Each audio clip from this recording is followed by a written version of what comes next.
Hartington Newcastle Public Schools is a nationally recognized and state-accredited school that offers a variety of classes and distance learning courses and extracurricular activities, including fine arts, FFA, and other activities to promote leadership. This public service announcement is courtesy of Hartelco.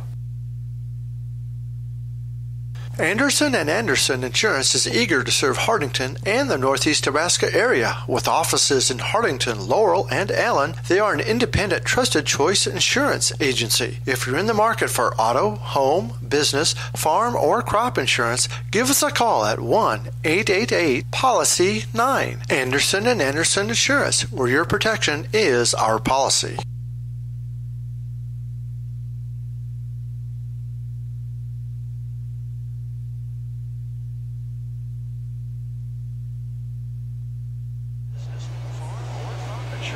Test, test.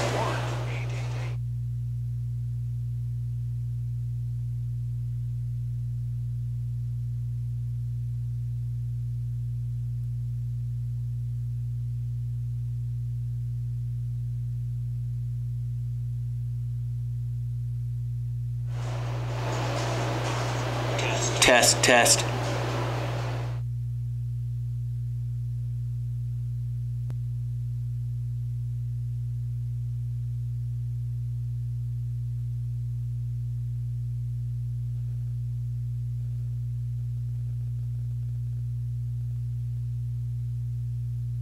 Hartelco is your gig-capable technology leader in Northeast Nebraska. Whether it's phone, IPTV, 100 meg per second internet service, computer sales and repair, or home and business networking, Hartelco has the experts to help you with your technology needs. Just stop by our office at 103 West Center Street in Hartington or call us at 402-254-3901.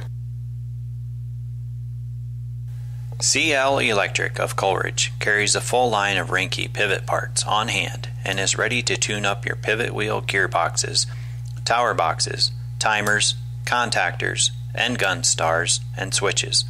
CL Electric is an electrical contractor licensed in both Nebraska and South Dakota. Call 402-283-4220. Stop in at Broadway Lanes after the game in downtown Hartington. Bring the whole family in and enjoy a game of bowling and some great food. Good luck to all the area teams from Broadway Lanes. Central Valley Ag keeps you on the cutting edge of crop production technology. CVA's Professional Ag Services Manager, Glenn Franzlubers, makes sure you know all your options. Finding out what programs are going to be profitable and to work for our customers. Regional specialists like Alex Hayden help you analyze your data and use it for more profit. So it's my job to help them bring it to life. Technology can help you move to the next level of crop production. Find out how at cvacoop.com. You and Central Valley Ag, growing agriculture together. Cedar Security Bank is your hometown-friendly bank with locations in Fordyce, Wynot, and Hartington. We strive to meet all of your financial needs. After all, security is our middle name. And for all your insurance needs, contact Bonnie at Cedar Security Insurance for a free quote. Good luck to all local teams. When you need to borrow money, you need to see a friend at the Bank of Hartington. Our loan officers are local people. They listen to your needs and then tailor a loan to fit those needs with competitive rates and flexible terms. We've been your hometown bank since 1934. Where other banks have their branches, we have our roots. Member FDIC, Equal Housing Lender. At Family First Dental, your family comes first. They are your source for complete dental care in Northeast Nebraska. Dr. Jay Bernecker and his team at the Hartington office is pleased to announce they offer digital impressions, which means no more goop, no gags, and no worries. They also offer Invisalign, a clear removable alternative to metal braces. If you're wondering if Invisalign is right for you, call them for a free assessment. At Family First Dental, you can get the smile you've always wanted. Give them a call today to schedule your next appointment. 402-254-3969. Falkers Brothers Garage Incorporated is a full-service preventive maintenance and auto repair center located in Hartington. Our experts have the knowledge to service and repair even the most challenging auto problems on all makes and models of domestic and import vehicles. Stop in or give us a call at 402-254-6406 to let us know how we can help you.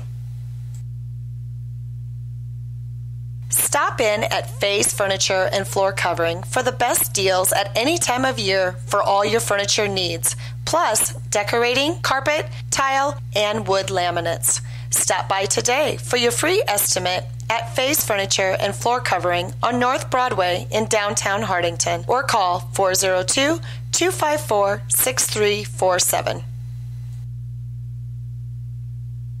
Call Don Miller Land Company today for any of your real estate needs. We specialize in the selling of land, business, residential, and rental homes. Call Don Miller Land at 402-254-6897. We don't just list, we sell. Contact Dave at Fellmeyer Electric for all your plumbing and electrical needs. 402-254-2434.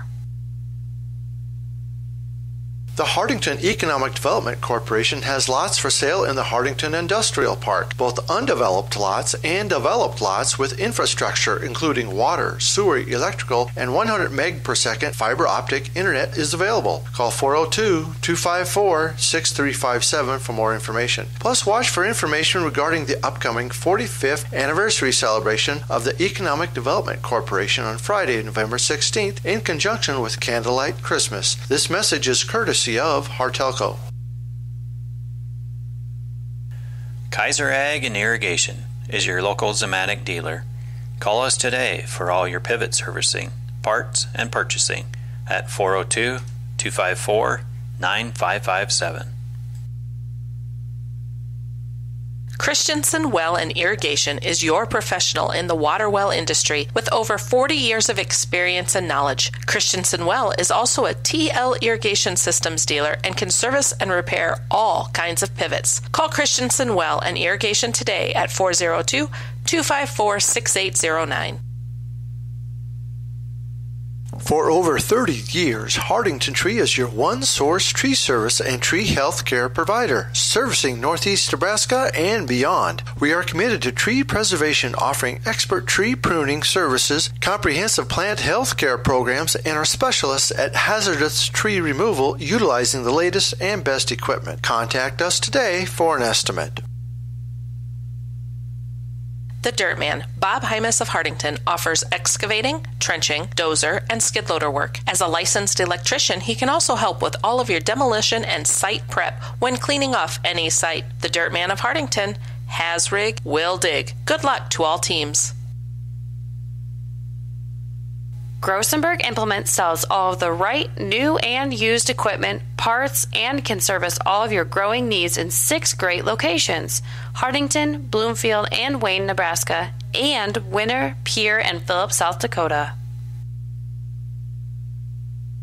Stop down or call Floral Designs to let your favorite student or athlete know that you're thinking of them on game day with a delivery to school. Your local small-town florist provides the surrounding areas with custom design work, fresh flowers, balloons, candy, gifts, home decor, and more. Floral Designs located on Broadway Avenue in Hartington. Surprise your loved ones with something special today. Call 402-254-3943.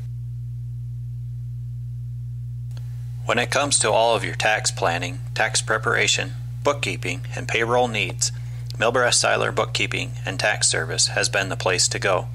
They've been providing high-quality, professional tax and bookkeeping services to the surrounding area for over 30 years. In addition to these services, Milbrass Seiler also offers an array of financial services. Stop in today at 106 West Main in Hartington to see what Milbrass Seiler has to offer. Call Northeast Pipe and Panel, a local company for all your fencing needs. They make 4, 5, 6, and 7 bar by 20-foot continuous fence panels and 10-foot and 12-foot portable corral panels. The pipe and panels are all American-made right here in Hartington. Call Rob or Pam Howell at 402-2 254-9585 or 877-207-1048. Our shop is located in the Hartington Industrial Park.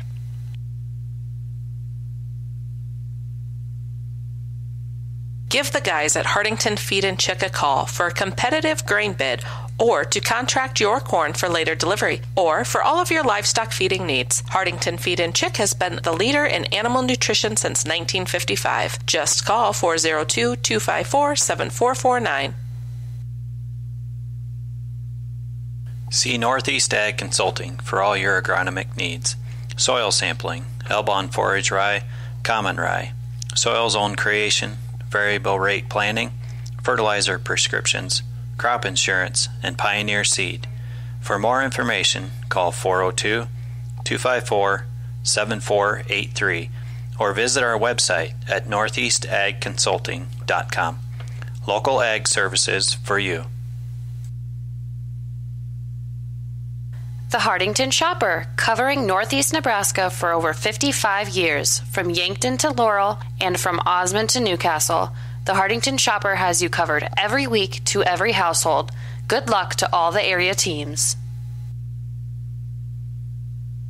For the right products and expert advice to get your projects done right, come to Cruzy True Value. In every department, you'll find terrific items that will help make each job go a little more smoothly. If you need tools for those once-in-a-while projects or equipment for a once-in-a-lifetime event, rent it at Cruzy True Value. Start right, start here.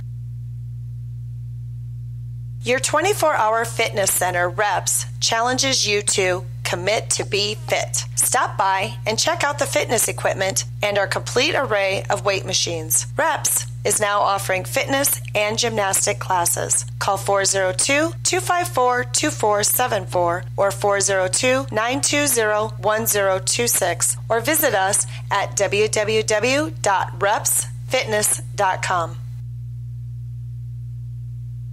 Heine Electric services and is a dealer for both Valley Irrigation and Sukup Grain Systems. In addition to the equipment lines, we drill wells, install pumps, perform crane work, and provide trucking and earth-moving services. Located in Hartington and Vermilion, South Dakota, give us a call today at 402-254-2568.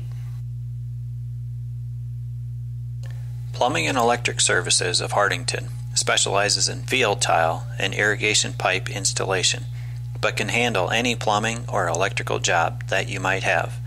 We have experience in new home and remodel builds, trenching of water and electrical lines, and all your dirt work and excavating needs. Call Plumbing and Electric Service today at 402-254-6895.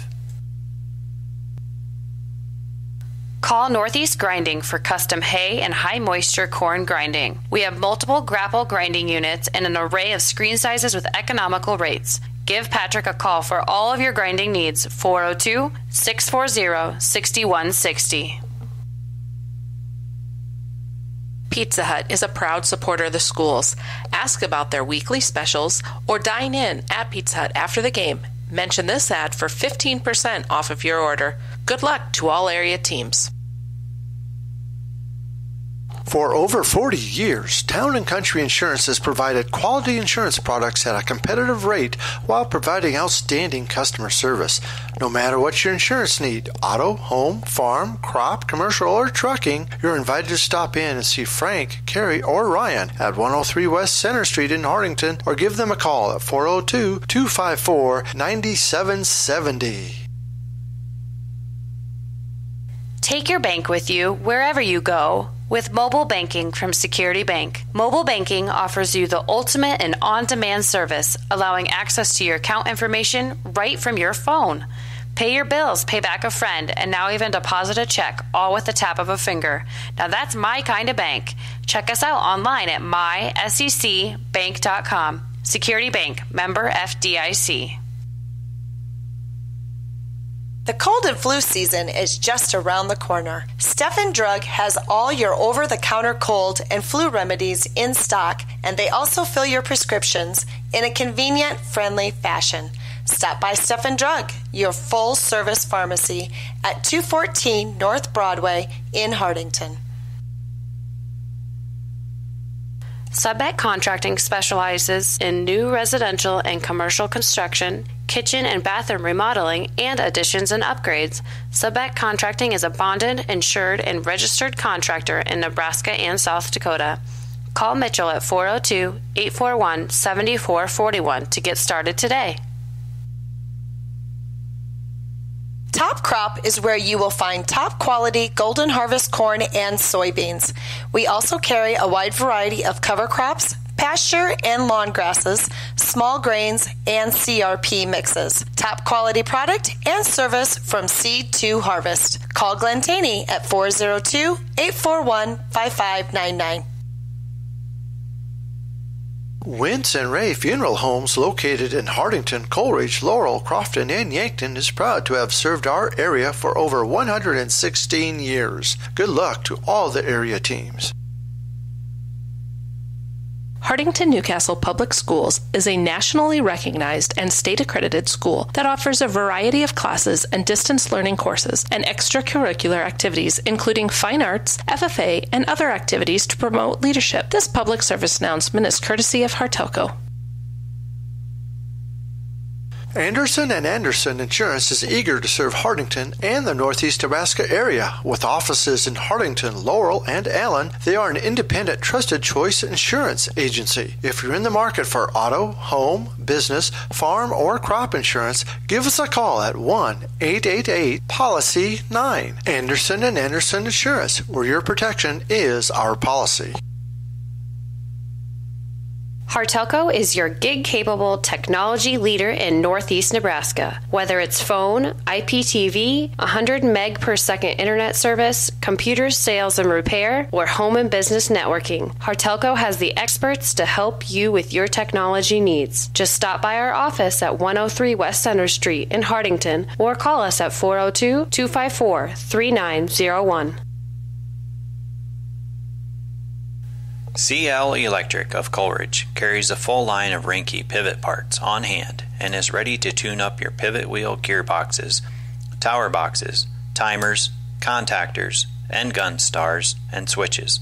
CL Electric is an electrical contractor licensed in both Nebraska and South Dakota. Call 402-283-4220. Stop in at Broadway Lanes after the game in downtown Hartington. Bring the whole family in and enjoy a game of bowling and some great food. Good luck to all the area teams from Broadway Lanes. Central Valley Ag keeps you on the cutting edge of crop production technology. CVA's Professional Ag Services Manager, Glenn Franzlubers, makes sure you know all your options. Finding out what programs are going to be profitable and to work for our customers. Regional specialists like Alex Hayden help you analyze your data and use it for more profit. So it's my job to help them bring it to life. Technology can help you move to the next level of crop production. Find out how at cvacoop.com. You and Central Valley Ag, growing agriculture together. Cedar Security Bank is your hometown-friendly bank with locations in Fordyce, Wynot, and Hartington. We strive to meet all of your financial needs. After all, security is our middle name. And for all your insurance needs, contact Bonnie at Cedar Security Insurance for a free quote. Good luck to all local teams. When you need to borrow money, you need to see a friend at the Bank of Hartington. Our loan officers are local people. They listen to your needs and then tailor a loan to fit those needs with competitive rates and flexible terms. We've been your hometown bank since 1934. Where other banks have their branches, we have our roots. Member FDIC, Equal Housing Lender.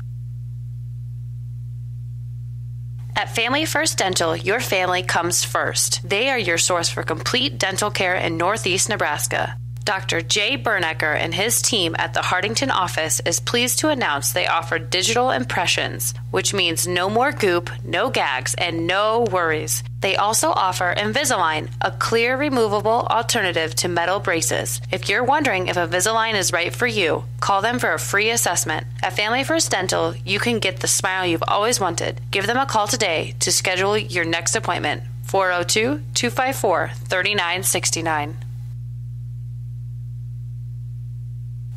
Falkers Brothers Garage Incorporated is a full-service preventive maintenance and auto repair center located in Hartington. Our experts have the knowledge to service and repair even the most challenging auto problems on all makes and models of domestic and import vehicles. Stop in or give us a call at 402-254-6406 to let us know how we can help you. Stop in at Faye's Furniture and Floor Covering for the best deals at any time of year for all your furniture needs, plus decorating, carpet, tile, and wood laminates. Stop by today for your free estimate at Faye's Furniture and Floor Covering on North Broadway in downtown Hartington, or call 402-254-6347. Call Don Miller Land Company today for any of your real estate needs. We specialize in the selling of land, business, residential, and rental homes. Call Don Miller Land at 402-254-6897. We don't just list, we sell. Contact Dave at Fellmeyer Electric for all your plumbing and electrical needs. 402-254-2434.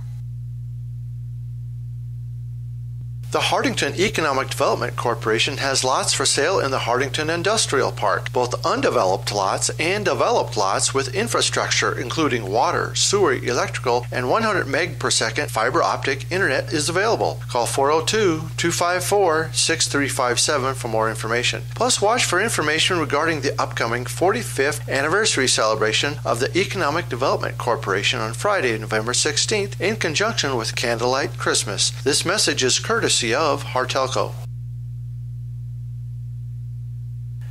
Kaiser Ag and Irrigation is your local Zematic dealer. Call us today for all your pivot servicing, parts, and purchasing at 402-254-9557. Christensen Well and Irrigation is your professional in the water well industry with over 40 years of experience and knowledge. Christensen Well is also a TL Irrigation Systems dealer and can service and repair all kinds of pivots. Call Christensen Well and Irrigation today at 402-254-6809. For over 30 years, Hartington Tree is your one-source tree service and tree health care provider, servicing Northeast Nebraska and beyond. We are committed to tree preservation, offering expert tree pruning services, comprehensive plant health care programs, and are specialists at hazardous tree removal utilizing the latest and best equipment. Contact us today for an estimate. The Dirt Man, Bob Hymas of Hartington, offers excavating, trenching, dozer, and skid loader work. As a licensed electrician, he can also help with all of your demolition and site prep when cleaning off any site. The Dirt Man of Hartington has rig, will dig. Good luck to all teams. Grossenberg Implement sells all of the right, new, and used equipment, parts, and can service all of your growing needs in 6 great locations: Hartington, Bloomfield, and Wayne, Nebraska, and Winter, Pierre, and Phillips, South Dakota. Stop down or call Floral Designs to let your favorite student or athlete know that you're thinking of them on game day with a delivery to school. Your local small-town florist provides the surrounding areas with custom design work, fresh flowers, balloons, candy, gifts, home decor, and more. Floral Designs located on Broadway Avenue in Hartington. Surprise your loved ones with something special today. Call 402-254-3943. When it comes to all of your tax planning, tax preparation, bookkeeping, and payroll needs, Milbrass Seiler Bookkeeping and Tax Service has been the place to go. They've been providing high-quality, professional tax and bookkeeping services to the surrounding area for over 30 years. In addition to these services, Milbrass Seiler also offers an array of financial services. Stop in today at 106 West Main in Hartington to see what Milbrass Seiler has to offer. Good evening, everyone. Welcome to Russ Hookstein Field. Tonight we have for you the Wausa Vikings at the Hartington Newcastle Wildcats. Wildcats 4-2 on the year, while the Vikings are 2-4. I'm here tonight with Ken Kneifel and Corey Pearson on our production tonight. Earlier in the week, we had a chance to visit with Hartington Newcastle head coach Corey Eldrick, and he was able to give us his thoughts on tonight's game. We're visiting with Hartington Newcastle head football coach Corey Eldrick before the start of this week's game with the Wausa Vikings. Thanks for joining us, Coach. You bet. Thanks for having me, Mike. So, Coach, your team's had a couple of hard losses since we last spoke, but have bounced back and are now 4-2 on the season, and had a big district win last week at Wynot. What's been some of the highlights of the last three games, and in particular last week versus Wynot, and who are some of the athletes who've contributed? Yeah, since we last played at home, we had a couple of tough road losses at Allen. Well, and I guess we the last home loss, too, was Randolph. Those are both games where I thought we did a lot of good things. We moved the ball really well against both teams, and those are two really good teams, but we just kind of shot ourselves in the foot, made some mistakes, and we weren't quite as sharp as we needed to be, and at times there was a little, maybe some effort things. And then I thought last week, we went up to Wynot, which is always a difficult place to play.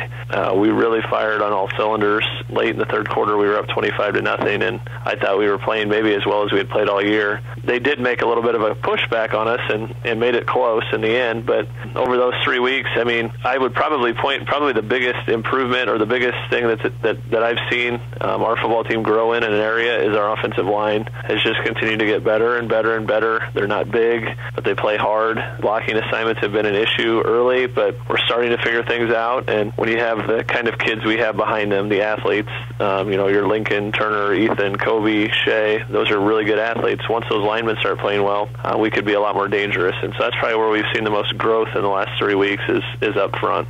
So tonight, Wausa comes to Russ Hookstein Field with a 2-4 record, and they've played some of the very same highly ranked teams that are on your schedule. So, Coach, what do you know about the Wausa team, and what do you expect to see from them this evening? It's a lot like looking in a mirror when you see Wausa and us on the field. Neither team is overly big. They're very athletic.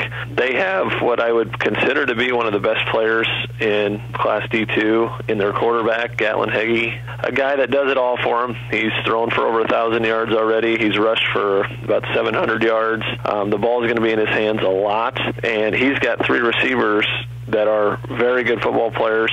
So the field's going to be spread. They're going to try to run the ball, throw the ball, just keep the ball in space, and we're going to have to be really good making tackles in open field against some pretty good athletes. So as you come down to the last two regular season games, do you prepare your team any differently? And the same question with next week's game against Bloomfield, which will be played on a shortened schedule on a Thursday night. Yeah, I think it is different. The intensity is not any different, and the overall preparation is not different. What changes when you get this point in the season? We start to shorten practices. It's not because we don't want more practice, but at a certain point in the year, guys are worn out, and physically, maybe going as long, you're not going to get as much out of them. So we really try to be smart about the time we practice. We do a lot less full contact things late in the year just because of all the hits we've already taken. And then next week, really what changes next week for us is, in our minds, we kind of eliminate Sunday. We have a Friday night game this week. We have Saturday, and then it becomes Monday, like right away. So we won't maybe practice on Sunday. We may try to watch some film, and then we'll go hard right away on Monday and Tuesday, when normally that's Tuesday, Wednesday. So it's just a shortened week. We just cut a day out in our minds, and we try to do what we've always done from there. So that kind of leads up to one of my last questions here. How are the Wildcats holding up from a conditioning and injury standpoint with 2 games left before the playoffs? You know, we've been very fortunate this year from that standpoint, where we had a couple of guys that had little bangs or bumps in the last game, where they were down for maybe a play, had to leave for a play or two, and came right back. But overall, I mean, we have some guys that might have a few sore spots and things like that, but from a true injury standpoint, we're very healthy, and I think conditioning has always been a thing that we've taken some pride in making sure that we're not going to get beat because we're just worn out. So far, so good, and we'll hope that we can hold up a couple more games before we get into the postseason. So, Coach, in pulling out your crystal ball, what's the likelihood of the Wildcats hosting a first-round playoff game in Class D2?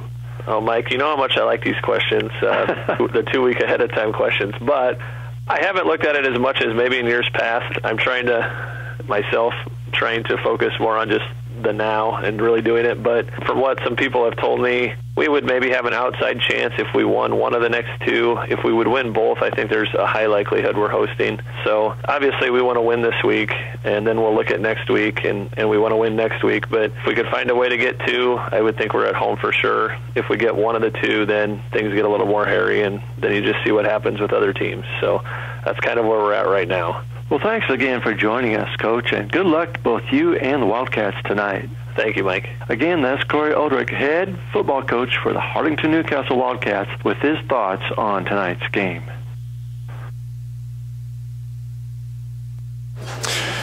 And again, this is Mike Becker with Hartelco Sports, along with Ken Kneifel here tonight for a broadcast game. We've got Corey Pearson on the technical end of things tonight. So, looking at this game tonight, Ken, right before that interview with Coach Ulrich, we said Hartington Newcastle comes in 4-2, while Wausa is 2-4 on the season, but yet they played a lot of the very same teams. Yes, they have, and one of the games, the Allen game on the scoreboard, Wausa played Allen closer than Hartington Newcastle did. However, those things can always be deceiving. If you looked at the total yardage in that game, it was very close. But Wausa comes in, even though they have not won a game in the district, they are very capable. They have an offense that centers around a very talented player in Mr. Gatlin Hagee, and it's going to be somewhat a similar game in some ways, and both teams will try to spread it out, get the quarterback involved in the run game. Both lines are actually about the same size, and usually Hartington Newcastle gives up 20 or 30 pounds a man, it seems like, but that'll be fairly even. The key for the Wildcats tonight will be defensively to keep Mr. Hagee under control, because in talking to Coach Ulrich, he said literally that this kid is a threat to score every time he has the ball. In addition, he's 6 foot 200 pounds. So once you hit him, it's going to take a team effort to bring him down. That's right. Get a lot of people to the ball carrier. Don't assume somebody has him, and be assignment sound. Make sure you don't blow an assignment if you're responsible for a gap or a man on the spread option and those types of things. Offensively, the Wildcats should be in really good shape. And we will have our national anthem coming up. And folks, if you have not heard, we are not able to broadcast the actual music to the national anthem, so we will show the color guard, and we'll hear the national anthem here, but on your TV station you will not be able to listen to it, and it's because of copyright issues with YouTube. So we apologize for that. There's nothing we can do about it, but I'll explain more a little bit later after this.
Again, this is Mike Becker with Hartelco Sports. We have Ken Kneifel with us tonight for our broadcast here between the Wausa Vikings, 2-4 on the season, and the Hartington Newcastle Wildcats, 4-2 on the season. Again, we do apologize sincerely for not being able to broadcast the national anthem being played. It is a bunch of legalese and political stance, and YouTube enforces it.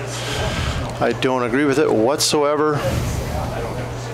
But in today's age, got to rule with it. And if I can find a way around it, I will. If anybody has any suggestions to find a way around it, we are very open to it. Well, Mike, you were I'd like to do. You were 1 year ahead of me in high school. And I remember you doing your best to get around of a lot of things. So maybe you can still.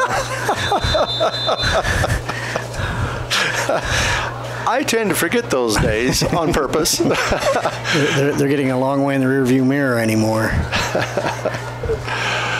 So anyway, Hartington Newcastle kicks off south to north. Vikings with the end around, giving it to number 25. Looks like the Wildcats have it defense perfectly. That was number 29. That will be the first time we call his name, but certainly not the last. That's Gatlin Hagee for the Wausa Vikings. Again, we talked about him pregame. He is their quarterback, everything for these Vikings. As you heard Coach Ulrich say in the pregame interview, he's already passed for 1,000 yards this season and rushed for 700 more, so 1,700 yards by Hagee in just 6 games. Right, and there again, you saw the kickoff coverage for the Wildcats maintaining their lanes. When they reversed the ball, they were there. Hagee is back to pass, and it is dropped by number 7. That's Drew Munter, 6'1", 190-pound senior. And that time, Hagee was back there in shotgun formation. And you wonder if, I have not seen Wausa on film at all. Right. Their passing game seems to start with just what we just saw, those bubble screens. And the Wildcats had that defense very well, because had he caught the ball, it would have been no gain. 2nd and 10 now for the Vikings on about the 24-yard line. Ball's handed off, then fumbled. And number 22 gets on it. That is Tyson Kaiser for the Vikings. Right, and again, obviously you need to be very assignment sound, but you can bet on that when they put that back in motion, they're going to be looking for Hagee to pull it and then keep it. So loss of 3 on the play, and you kind of wonder if the football might be a little bit damp tonight. You know, it's been rainy, misty all week long for that matter. So once the ball gets on the ground, it could be a little bit slick to handle out there. Because again, 3rd and 13. Handoff on the right-hand side. Nice defense there by the Wildcats. That is Drew Munter.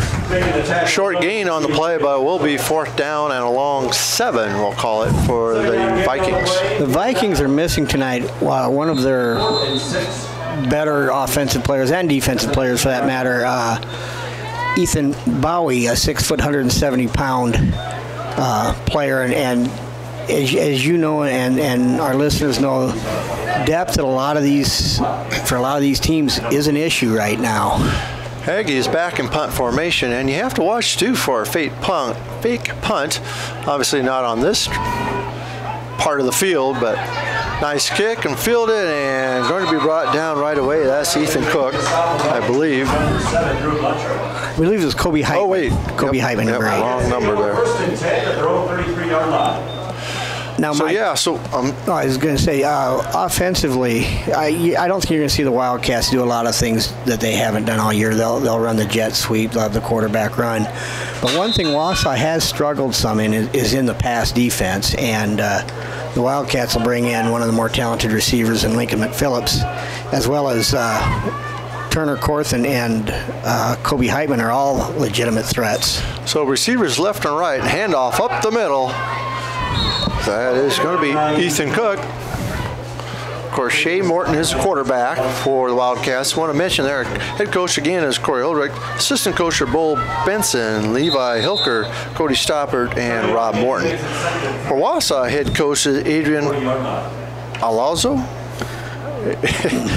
I'm sorry, I hadn't looked at this before. Assistant coaches are Brandon Kirby and Tim Schindler. Volunteer coach is Jordan Miller. 2nd and 3 for the Wildcats. And with the call is Ethan Cook fighting for yards. Got hit in the backfield, but still is able to get some forward progress. Ethan runs really hard. He had an outstanding ball game last week at Wynot. He's the kind of runner you better get a lot of people to him because he's not going to go down on the first tackler very often. Ethan actually comes in the leading rusher for the Wildcats with 567 yards on the year. So 3rd and short for the Wildcats, just on the Wausa side of midfield, and big hole up the middle. And there he goes again. Cook, he's not done yet. All the way down inside the 20-yard line. Nice rush there for Ethan Cook, the senior. Right, and when the Wildcats are going their spread with no tight ends whatsoever, Wausau's countering with 2 down defensive linemen, and I think you're going to see Cook have success right at the heart of the Wausa defense. Both these squads only have 4 seniors on their roster, but it's 1st and 10 in the red zone for the Wildcats. Morton fakes to Cook, goes off around the right side, nice yardage there. Close to a first down, but there is a flag on the play. That time you saw Wausa go with 3 down linemen in order to address Mr. Cook going up the middle.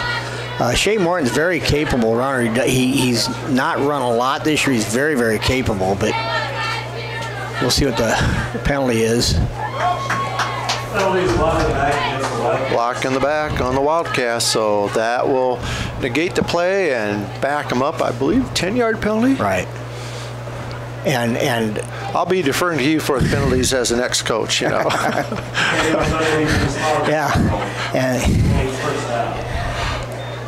So it'll be 1st down and 20 for the Wildcats on about the 27-yard line. But I think that's something Shea Morton's going to have to be willing to do at times, is pull the ball and be a running threat, because he's certainly capable. Like I said, he hasn't done a lot of it this year, but he's a very capable runner.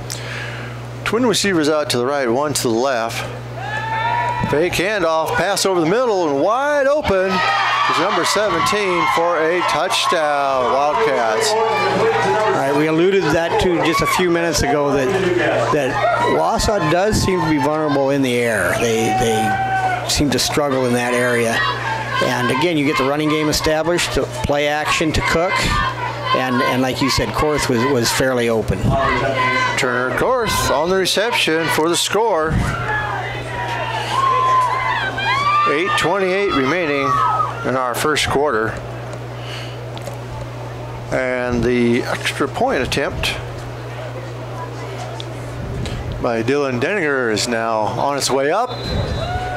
And the kick is good. So again, 8:28 remaining in our first quarter. 7-0 Wildcats over the Vikings. Anderson & Anderson Insurance is eager to serve Hartington and the Northeast Nebraska area. With offices in Hartington, Laurel, and Allen, they are an independent, trusted choice insurance agency. If you're in the market for auto, home, business, farm, or crop insurance, give us a call at 1-888-POLICY-9. Anderson & Anderson Insurance, where your protection is our policy. Hartelco is your gig-capable technology leader in Northeast Nebraska. Whether it's phone, IPTV, 100 meg per second internet service, computer sales and repair, or home and business networking, Hartelco has the experts to help you with your technology needs. Just stop by our office at 103 West Center Street in Hartington, or call us at 402-254-3901. Okay, we're back with the Wildcats ready to kick off, owning the 7-0 lead. And Mike, I don't think the game could have started any better if you're a Wildcat fan. They have a 3-and-out to start the game, have a nice little drive like you just mentioned in our break. They were able to overcome the block in the back penalty, and really they were able to establish Ethan Cook in doing so. And Denninger with a squib kick picked up on about the 25-yard line, returned out to the 30. That is by number 1, Steele Clausen, 5'8", sophomore for the Vikings. So, like you said, 7-0 lead. Every home team, every team wants to see that start the game, your first possession. Exactly. Now I look for this series. They went. Hagee didn't carry the ball. He threw a bubble screen, and then they handed off twice in the jet sweep. I look for them to really see if they can get Hagee involved as a runner. in this series. Yeah, you wonder how many times they'll fake that sweep and take off with Hagee going the opposite direction. So he is in a shotgun formation, twin receivers out to left, one to the right, and back to pass. He is rushed hard, but nice catch there by number 22. That was Tyson Kaiser on the reception. That was a very well-run play by the Vikings. The snap back, a short, quick drop, and threw a nice pass to the receiver who just ran a 5-yard hook, and the ball got there in a hurry.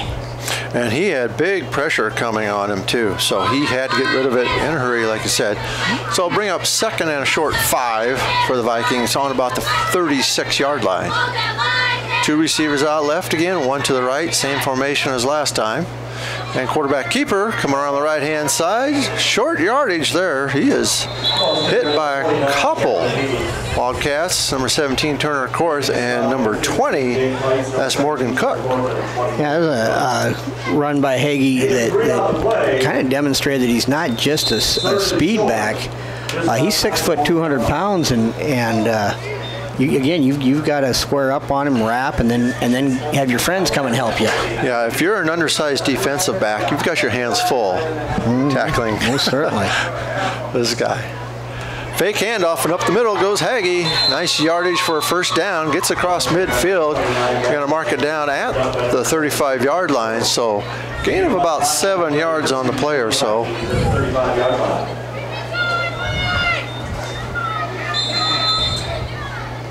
So it's just as you had mentioned, Ken. Hagee now is keeping the ball a little bit more just to keep that Wildcat defense off its mark. Now this time he hands off number 22 going around the left side. That is Kaiser again. Nice little gain on the play for the Vikings. Bringing up second and 5. They're now down at about the 30-yard line. So far we've seen a little slipping out on the field, not a lot yet, but there's been a couple minor slips.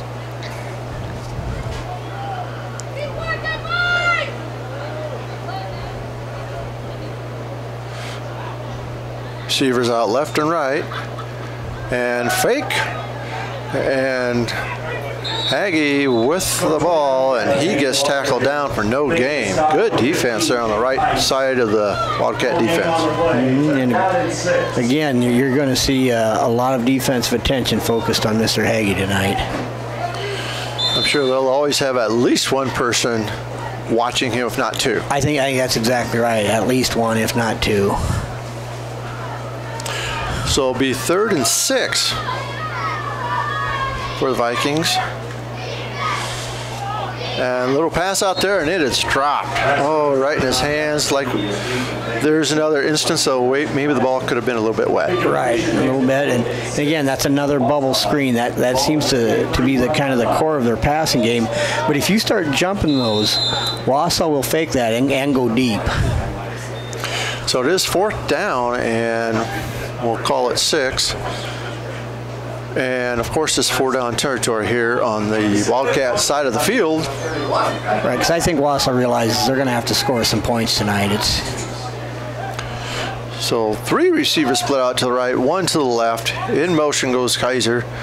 And handoff to him all around the left-hand side. He plunges forward. He may have gotten that first down. He just had to get past the 25-yard line, and it is a first down for Wausa. The Vikings are on the move. That's the play they fumbled on that first series, but that's twice now in this series. They've had success.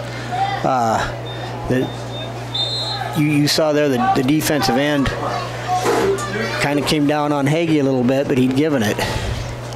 You've got to be disciplined in your assignments against these spread offenses, and now you're seeing so much of it on every level right now. High school, 11-man, college.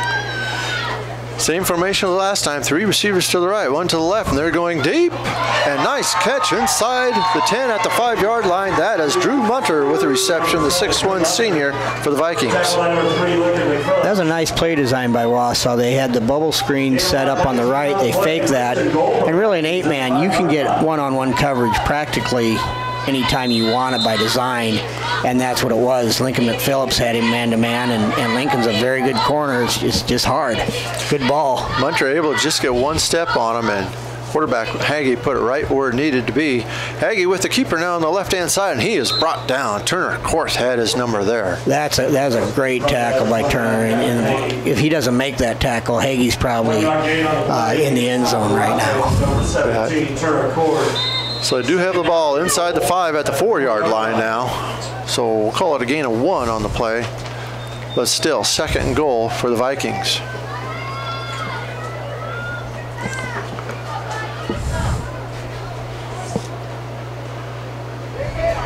And Hagee getting around the corner, slips, but able to get into the end zone. Touchdown, Vikings. It's a tremendous answer by the Vikings to the Wildcat score to come back and not only drive the ball, but do it in a variety of fashions. You had the bubble screens employed, you had the quarterback run, the jet sweep. And now they will be going for 2, of course, with a quarterback like Hagee, who's dual threat. And it looks like they have good receivers. Well, why not? So back to pass, little slant pattern over the middle, not being able to hang on to his number 1, Steele Klassen. So extra point attempt is no good, and with 5:15 remaining in our first quarter, the score is 7-6, Wildcats over. CL Electric of Coleridge carries a full line of Rinke pivot parts on hand and is ready to tune up your pivot wheel gearboxes, tower boxes, timers, contactors, and gun stars and switches. CL Electric is an electrical contractor licensed in both Nebraska and South Dakota. Call 402-283-4220. Stop in at Broadway Lanes after the game in downtown Hartington. Bring the whole family in and enjoy a game of bowling and some great food. Good luck to all the area teams from Broadway Lanes. Central Valley Ag keeps you on the cutting edge of crop production technology. CVA's Professional Ag Services Manager, Glenn Franzluber. Cedar.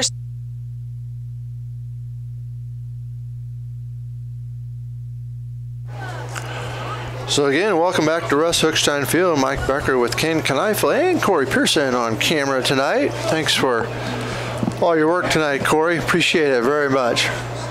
Vikings just scored now, making it 7-6 with a 2-point conversion attempt failed. And they are kicking off here and taking it about the 10-yard line by number 3 up to the 20 and brought down about the 23-yard line. That is Lincoln McPhillips.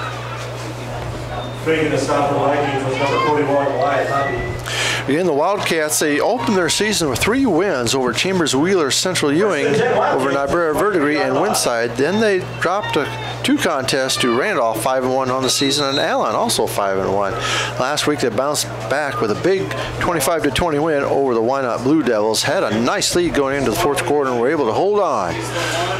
Wildcats now handoff up the middle. That is Cook, I believe, and it is. Nice gain on the play. Gain of 3 or 4.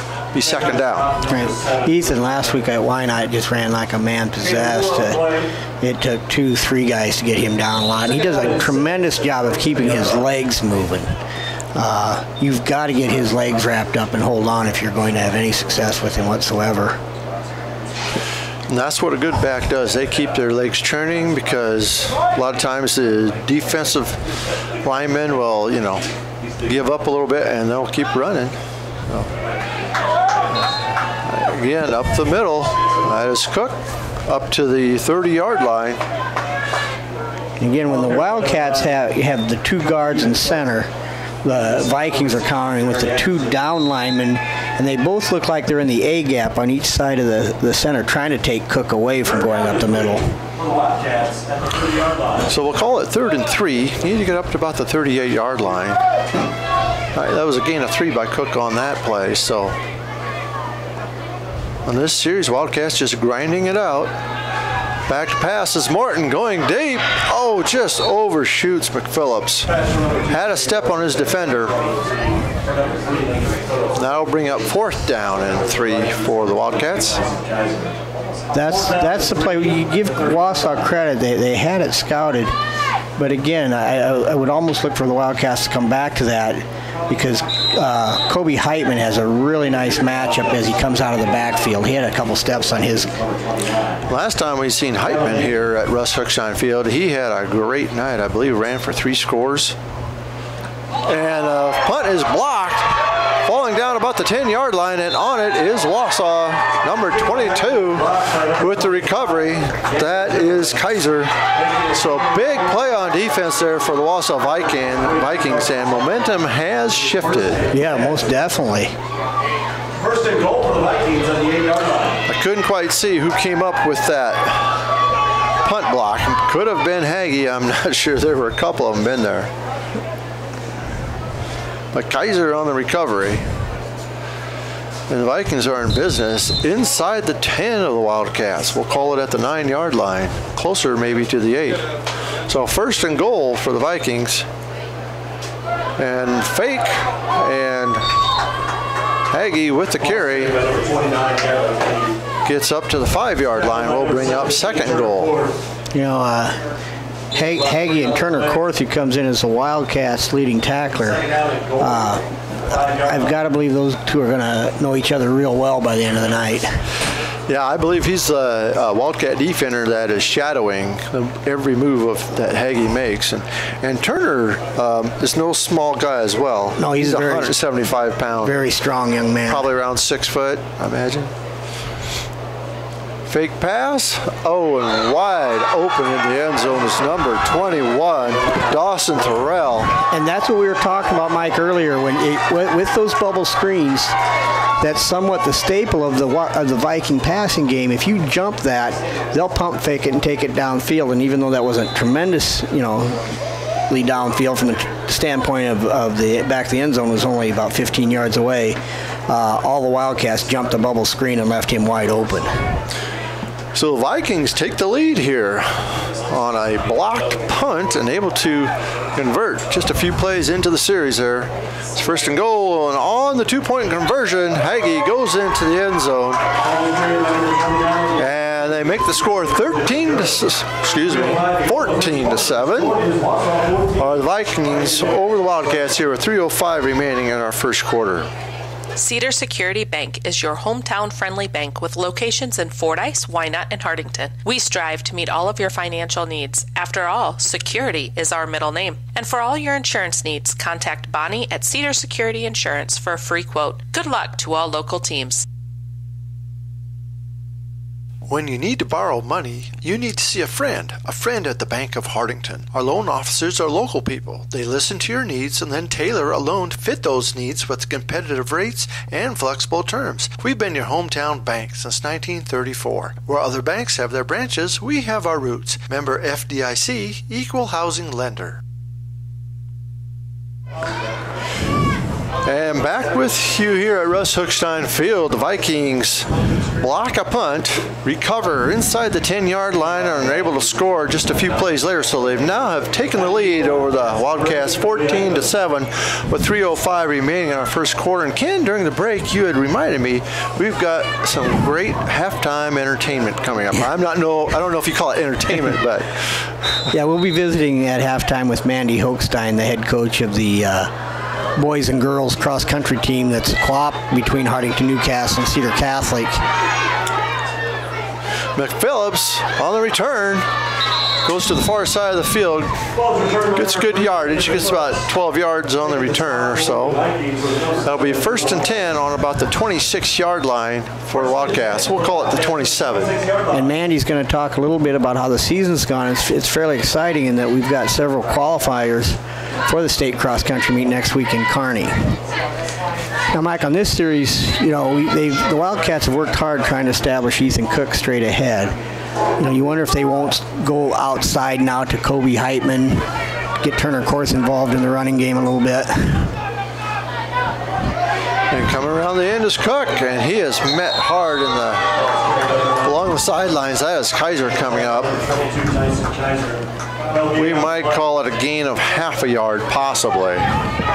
But they had stretched out pretty well. Yes, they did. And again, a lot of times, so far it seems like it's been on first and second down a lot. They've been using the 2 down linemen. And to the credit, that Kaiser closed quickly on that, using the sideline as kind of an extra defender there. Again, 3 weeks ago when the Wildcats were on this field, like we said, Heitman had 3 touchdown scores on about the same play. So haven't seen much of him so far this evening. Cook up the middle again, short gain. We'll call it a gain of 2 possibly, but it's going to bring up a long third down. We'll call it a gain of 1. It's going to be 3rd and 8 for the Wildcats.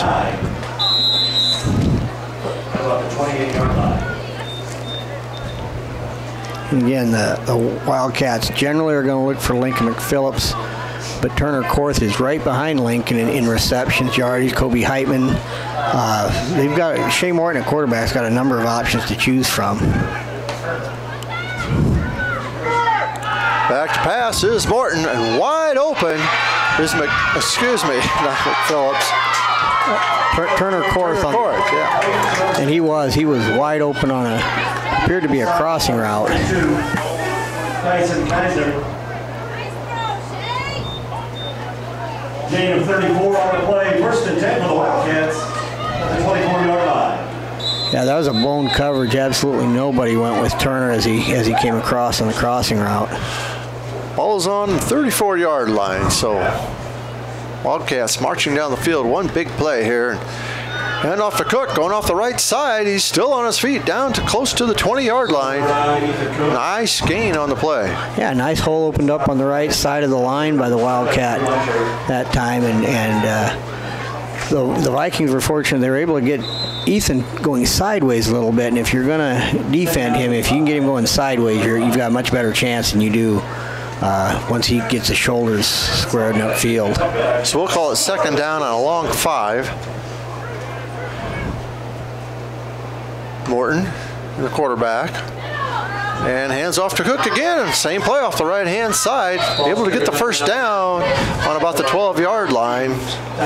Sticks will move at 1:13 remaining in our first quarter. Carson Sudbeck, a freshman, has been playing that right guard. Had 2 nice blocks in the last 2 plays to help open up things for Cook.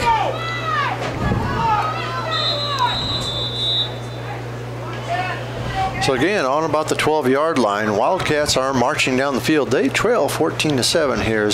Time is still ticking away in the first quarter.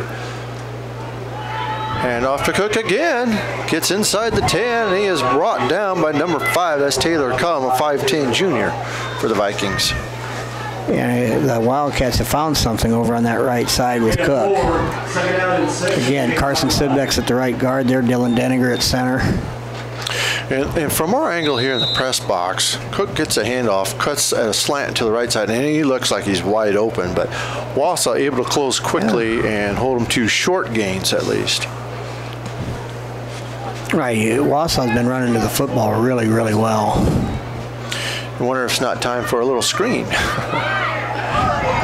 And a little end around action here with Heitman able to get inside the 5-yard line.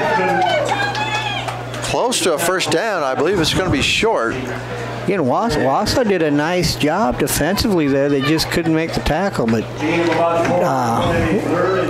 Heitman was able to slip out of Munter's tackle there, or it would have been possibly no gain. And that will be the end of our first quarter with the score 14 for the Wausa Vikings and 7 for the Hartington Wildcats.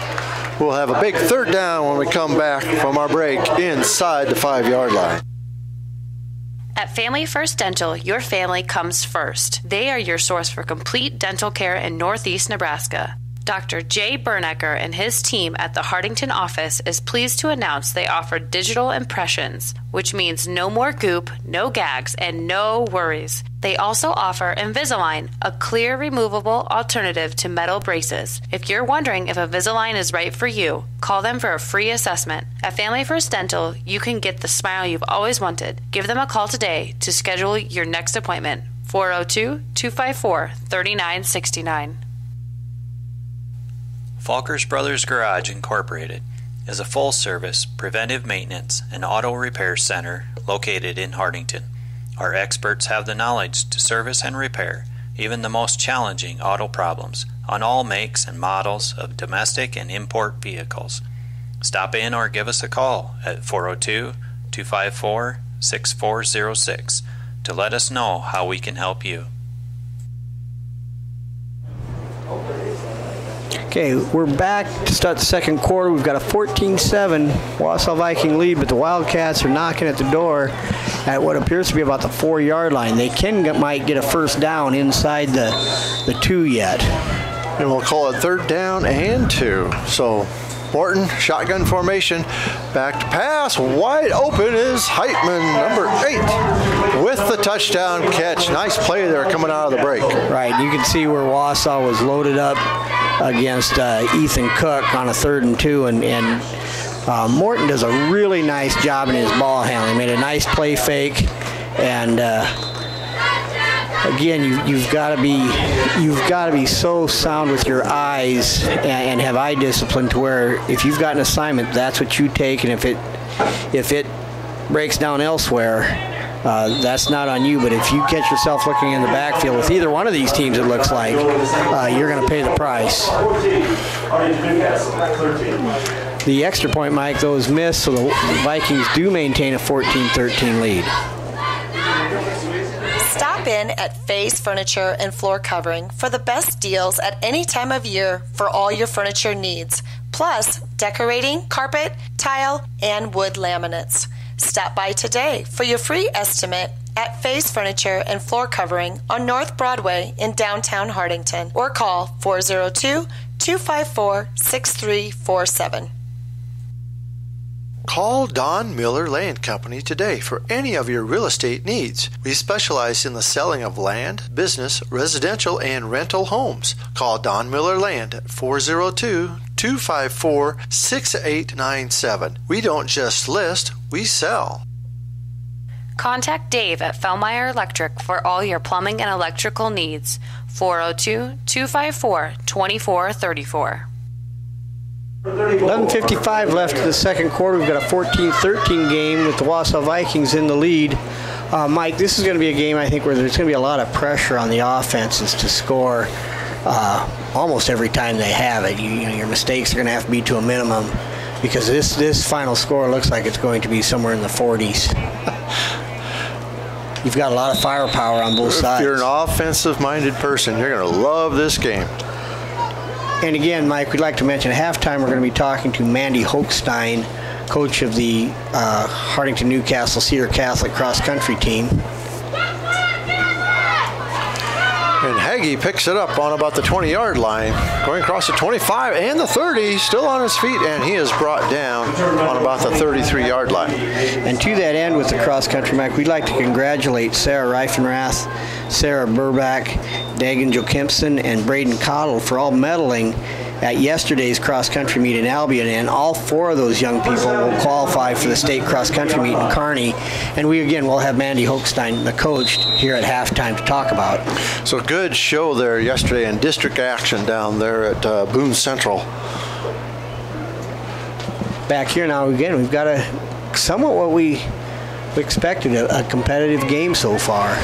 Pre-game, Coach Corey Oldrick said these teams mirror each other on offense.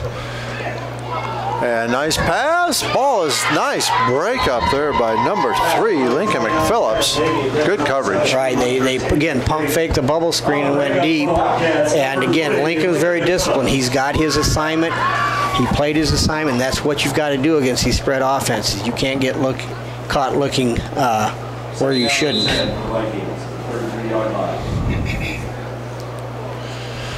So 2nd and 10, a 33 clock is stopped. Again, Wildcats scored there with just 5 seconds into the second quarter, one play, but they trail by 1.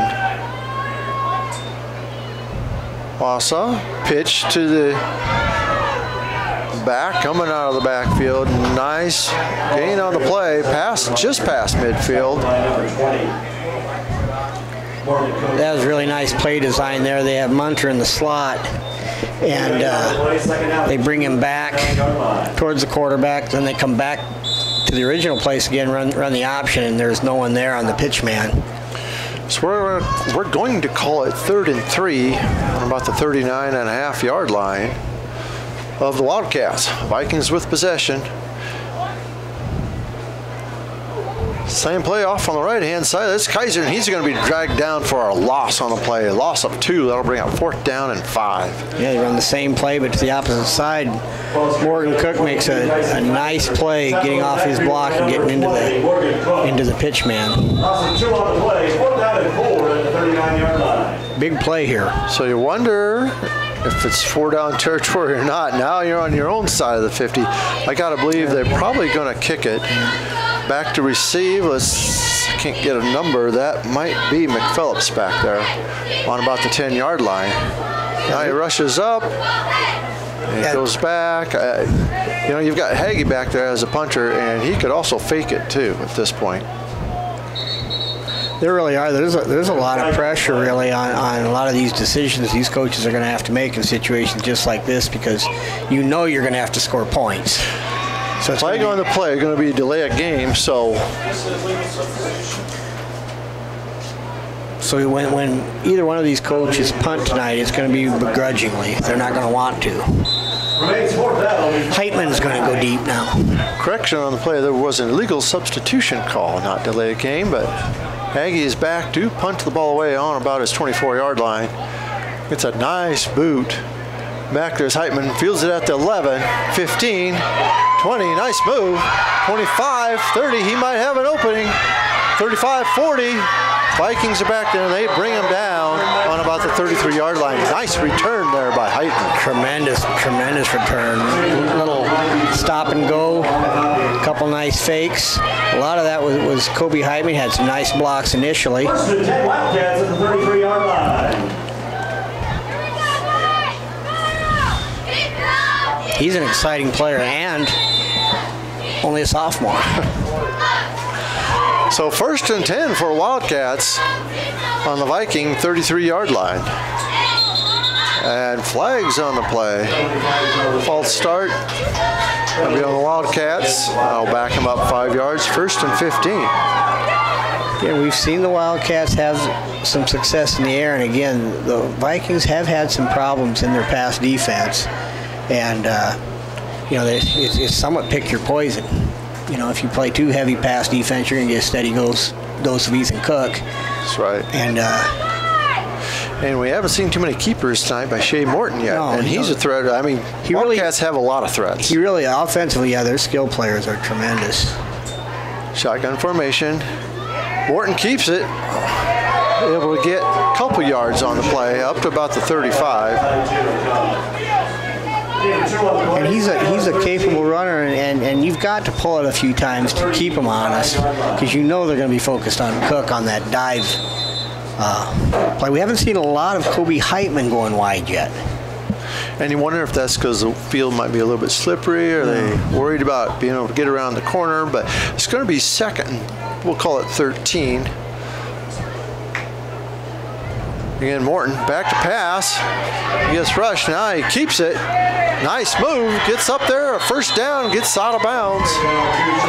That's good. He got out of bounds maybe a little bit early. It's going to be close. It might be short of the 1st down by a yard. Looks like it. And that is right. It's going to bring up 3rd and 1. But a nice opening. Good run there by the quarterback. Yeah, he is. He hasn't run a lot this year, but he's a very capable runner.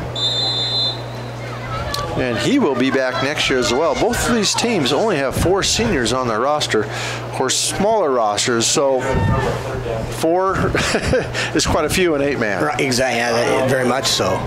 So 3rd and 1 for Wildcats. Hand off to Cook, up the middle, 1st down, still feet churning, gets inside the 20, down to the 15-yard line.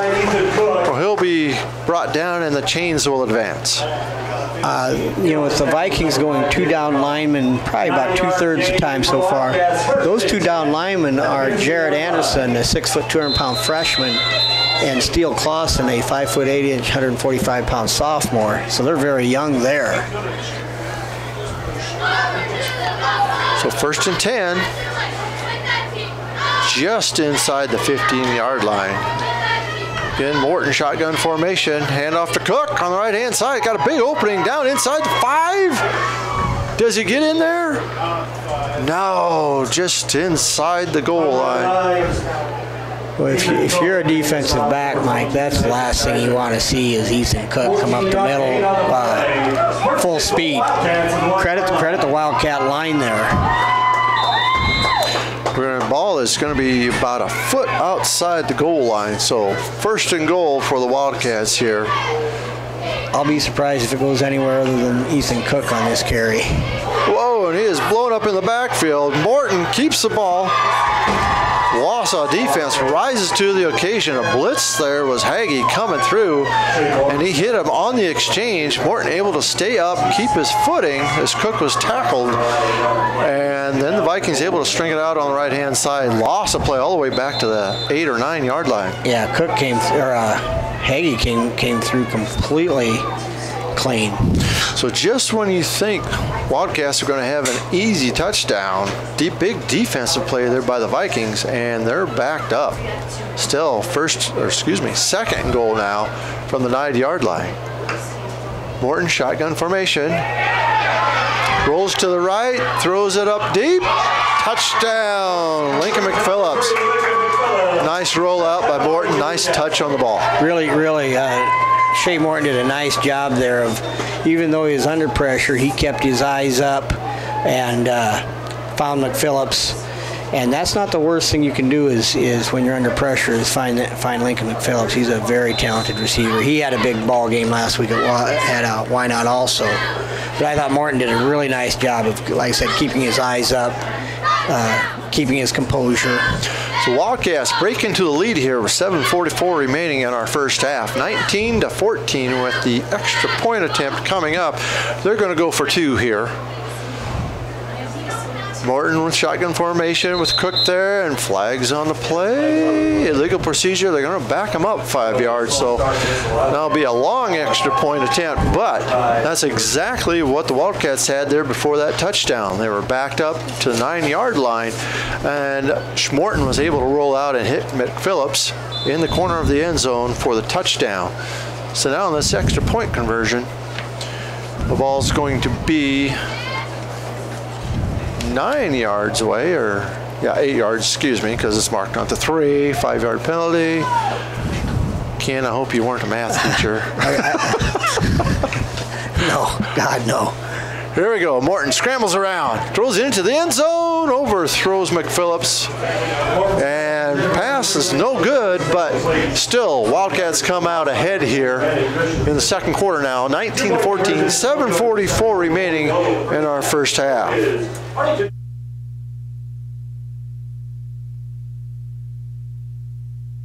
Contact Dave at Felmire.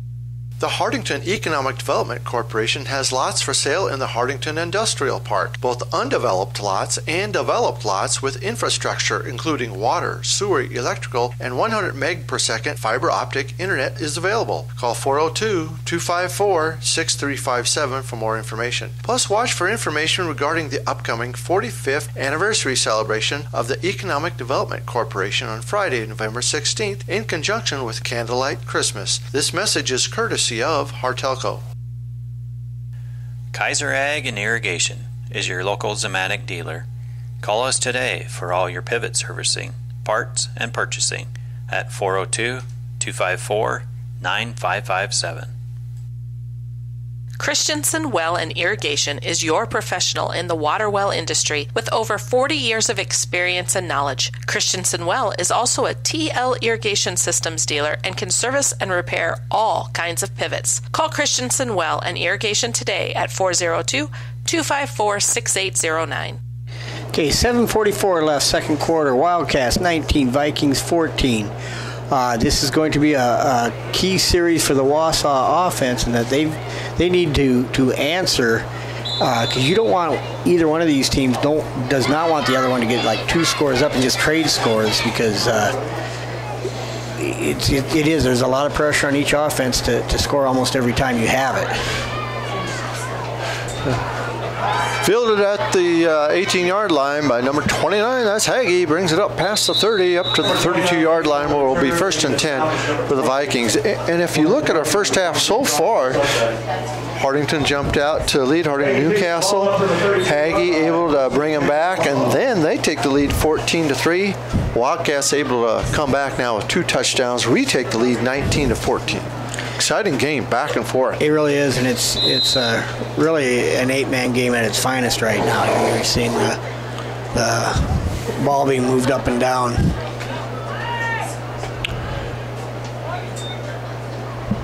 Hagee back to pass. Wide open is number 1 and not able to get his hand on that. Still Clausen, and Hagee's going to want that one back. Yeah. Just a little bit too much touch on the ball. Now we've got a flag back where the quarterback was. You're right, Mike. He had his receiver wide open. We've got the personal foul roughing the passer on that. Again, very impressed with both coaches in their offensive play designs. They've done a nice job isolating the people they want, one-on-one with matchups. And again, you've got to be disciplined. You've got to take whoever it is you're supposed to take and trust your teammates to take who they're supposed to take. If you get caught trying to do 2 things, pretty soon you've got a receiver running wide open down the field. So although he pass to not connect, that was a big 15-yard penalty, which brings them all the way up to where the receiver was. It's about the 34-yard line. Now Hagee on a keeper on the right-hand side is able to get up inside the 30, the 20. He's still going, and he is going to be brought down about the 12, 13-yard line. Let's see where they're going to mark him out about the 16, excuse me. But big gain on the play by the Vikings. Yeah, when he becomes a runner, he doesn't really remind me of an 8-man I-back. Reminds me of a fullback. Again, 6 foot, 200 pounds. He's a very solid young man. So 1st and 10, 2 receivers out left, 2 to the right. And Hagee on the keeper, and nice tackle there again. Korth on the tackle again. I'm sure Hagee is Korth's assignment all night long. I would imagine. Like I said, that's kind of almost a game within the game. Turner Korth and Gatlin Hagee. Fake that time was to Drew Munter, number 7. Clock continues to tick now, under 7 minutes remaining in our first half. Again, if you're Wausa, it is so essential that you score on this drive when you get down in the red zone, because if you don't, you've got to give the ball back to the Wildcats. 2 receivers out left, 1 to the right. And handoff going around left-hand side is number 22 again. That is Kaiser. Gets in, going to be marked out right at the 5-yard line, so it's going to be 1st and goal. And the defensive end, Ethan Cook, was almost able to blow that play up right as it got started, but wasn't quite able to do so, and the resulting 1st down. But still, good defense there by the Wildcats. Otherwise, he would have walked into the end zone. But it is, again, 1st and goal from the 5. And a little pass, swing pass out to Kaiser. And touchdown for the Vikings. You saw it a little bit of a different formation there, and that the Vikings went double tight end. Hagee fakes a quarterback draw. And again, when he does that, that's just naturally going to bring up the defense and finds Kaiser wide open again in the flat for the score. So, back and forth. We just talked about that. Right now, Vikings with a 1-point lead, 20-19, with a 2-point attempt coming up. 2 receivers out right. Hagee, shotgun formation, ball is snapped down low, picks it up, runs it in for the 2 points, and that makes it 22-19. The Vikings over the Wildcats here with 6:31 remaining in our first half. For over 30 years, Hartington Tree is your one-source tree service and tree health care provider, servicing Northeast Nebraska and beyond. We are committed to tree preservation, offering expert tree pruning services, comprehensive plant health care programs, and are specialists at hazardous tree removal utilizing the latest and best equipment. Contact us today for an estimate. The Dirt Man, Bob Hymas of Hartington, offers excavating, trenching, dozer, and skid loader work. As a licensed electrician, he can also help with all of your demolition and site prep when cleaning off any site. The Dirt Man of Hartington has rig, will dig. Good luck to all teams. Grossenberg Implement sells all of the right, new and used equipment, parts, and can service all of your growing needs in 6 great locations: Hartington, Bloomfield, and Wayne, Nebraska, and Winter, Pierre, and Phillips, South Dakota. 6:31 left, second quarter. Wausa 22, Hartington Newcastle 19. The Vikings will kick the ball off now. Back and forth we go. This is a bit of a dilemma also for Wausa, in that if you can't kick the ball to the end zone, Heitman's averaging about 40 yards a kick return. He had a nice return last time back past midfield. Little squib kick this time. Looks like it does go out of bounds, so flags fly. I don't know about the 25-yard line. We want to remind everybody, we'll be back here next week, but no, not Friday, but Thursday night game when Bloomfield will come to town and take on these same Wildcats. And then the next night, we've got Stanton coming to town, take on the Trojans. So 2 home games next week, Thursday night and Friday night. So we'll be back here to wrap up the regular season next week with 2 games. Yeah, isn't that hard to believe that we're at the end of the high school regular season? You and I were talking a little bit before the game. You start off the football season in T-shirts and shorts. Less than a month ago. Yeah, and now you're it's actually not a bad night out here tonight, but it's still chilly. And Ken doesn't tell you we're inside with the heater on either. It's really nice in here. So Vikings going to kick off now from the 25-yard line. And kick goes up into the air. Heitman fields it on the 10, 15-yard line, 20, 25, and he is going to be brought down about the 32-yard line by number 7, Drew Munter.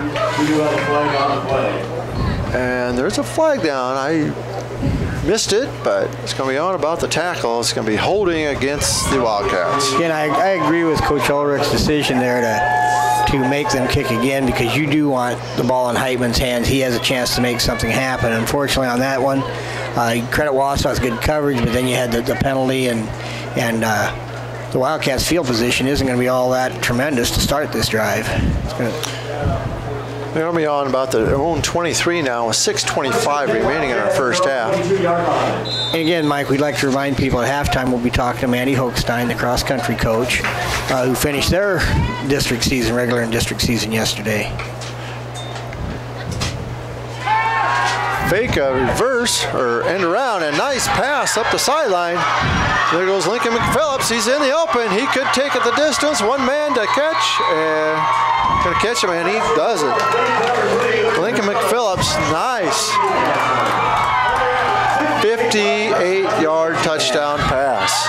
Again, really nice play design. They cross McPhillips and Korth, and they're able to find McPhillips underneath, and the Wausa defender tried to push Lincoln out, and if you're going to push him out, you need to make sure of your push, because he's not going to go out easily. Lincoln's a young man that's they list him at 165 pounds, but he's strong. He's not going to go out with just a push. Kick is down. It is up. And no good, but as we mentioned, back and forth, and now Wildcats are up again, 25-22, just 13 seconds after they relinquish the lead. We'll be back right after this. Stop down or call Floral Designs to let your favorite student or athlete know that you're thinking of them on game day with a delivery to school. Your local small-town florist provides the surrounding areas with custom design work, fresh flowers, balloons, candy, gifts, home decor, and more. Floral Designs, located on Broadway Avenue in Hartington. Surprise your loved ones with something special today. Call 402-254-3943. When it comes to all of your tax planning, tax preparation, bookkeeping, and payroll needs, Milbrecht Seiler Bookkeeping and Tax Service has been the place to go. They've been providing high-quality, professional tax and bookkeeping services to the surrounding area for over 30 years. In addition to these services, Millbrass Seiler also offers an array of financial services. Stop in today at 106 West Main in Hartington to see what Millbrass Seiler has to offer. 6:13 left, second quarter from Russ Oakstein Field. We've got the Hartington Newcastle Wildcats 25, the Wausa Vikings 22. And Ken, are you bored? We've had 7 touchdowns here, and there's 6 minutes remaining in our second quarter. If you turn away for very long, chances are you might miss a score. I might have been conservative when I said this is going to be in the 40s. It might be in the 50s, and who knows, maybe even 60s. And now the kickoff from the Wildcats. This one goes out of bounds. And again, you mentioned last time, Coach Ulrich definitely wants to get the balls in the hand of Heitman when the Vikings kicked out of bounds. And no doubt, the Wausa coach wants to get it in the hand of number 29, Hagee, to give him another chance to run it back. Yeah, and I've been, also impressed with the Vikings. Have several other players, and Munter's done a nice job with catching the ball and running the ball. Kaiser, number 22's had some nice plays. We're seeing some offensive firepower out here. We could just have the Huskers do the same tomorrow, at least on offense, not on defense. Ball's taken on about the 15-yard line. There goes Hagee up past the 20, the 25, the 30, 35, midfield, and he is pushed out of bounds. They're going to mark it down just inside the 40 on the Wausa side, but nice return, and that's just what we talked about. Yeah, the same logic that Coach Ulrich used in terms of wanting to give Kobe Heitman a chance on a return because he's capable of taking it the distance. You see Wausa do the very same thing with Gatlin Hagee. So the ball nearly at midfield. Wausa now, a little different formation here, and pitched off the right-hand side. That is number 7. Again, that's Drew Munter. I have a hard time remembering names because they've got about 5 different people on offense that could handle the ball. And all that was that Wausa went double tight that time with a little wing back. Munter set behind Hagee, and they just pitched him the ball and tried to outnumber the Wildcats on the edge. Call it a gain of 4 on the play. 2nd and 6. Same formation. And back to passes, number 29, and he throws it down. I'm not sure who was in the area unless number 60 is a receiver. Well, I think what happened there was Ethan Cook or possibly Jake Pice. I think it was Jake Pice off the right side. No, it was Ethan Cook. And he came off the right side, was able to hit Hagee's arm as he threw that. 3rd down and 6 for the Vikings at the 36-yard line. So it'll be 3rd down and 6. I do think that was the right call. I think his arm was going forward. Yep, definitely. So a nice rush defense there that time by the Wildcats. Man in motion is Munter, able to break a couple tackles, get past the yardsticks. 1st down. Down to the 25-yard line. Wausa has some nice skilled players in addition to Hagee. Munter's made several nice plays running and catching the ball. At the Hartington Newcastle 25-yard line. So 1st and 10. Both offenses marching up and down the field. I think the first series of the game when Wausa had the ball, that may be the only punt we've seen tonight. If I remember correctly, we've had a block punt. Right. Each team's punt. Oh, nice defense there on the left side of the Wildcats. I believe that's Kobe Heitman that came up, and that's Shea Morton that came up and took the pitch man and tremendous play. And again, that's being assignment sound. You've got to trust your teammates to play their assignments, and you've got to play yours. You can't try to do more than what you're supposed to do. So 2nd down, ball just inside the 30-yard line after a loss of 4 on the play. So we'll call it 2nd and 14. Clock ticking, 4:28 remaining in our first half. Plenty of time for the Vikings. Little bubble screen out there, and pass incomplete. One of the things the Wildcats are doing with those bubble screens now is they're coming up tight on all three of those receivers in a trip set. And what they're going to bank on is if you pump fake it and go deep, that they can get to the quarterback before he's got a chance. So far tonight, Heggie has not had a lot of time, and they're going to call a timeout here with 4:18 remaining in our first half. It's 25 for the Wildcats, 22 for the Vikings.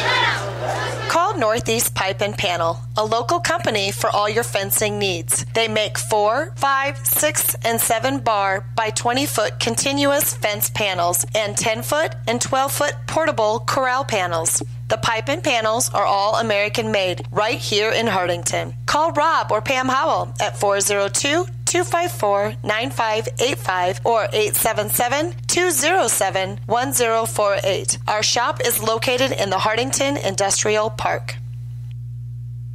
Give the guys at Hartington Feed and Chick a call for a competitive grain bid or to contract your corn for later delivery, or for all of your livestock feeding needs. Hartington Feed and Chick has been the leader in animal nutrition since 1955. Just call 402-254-7449.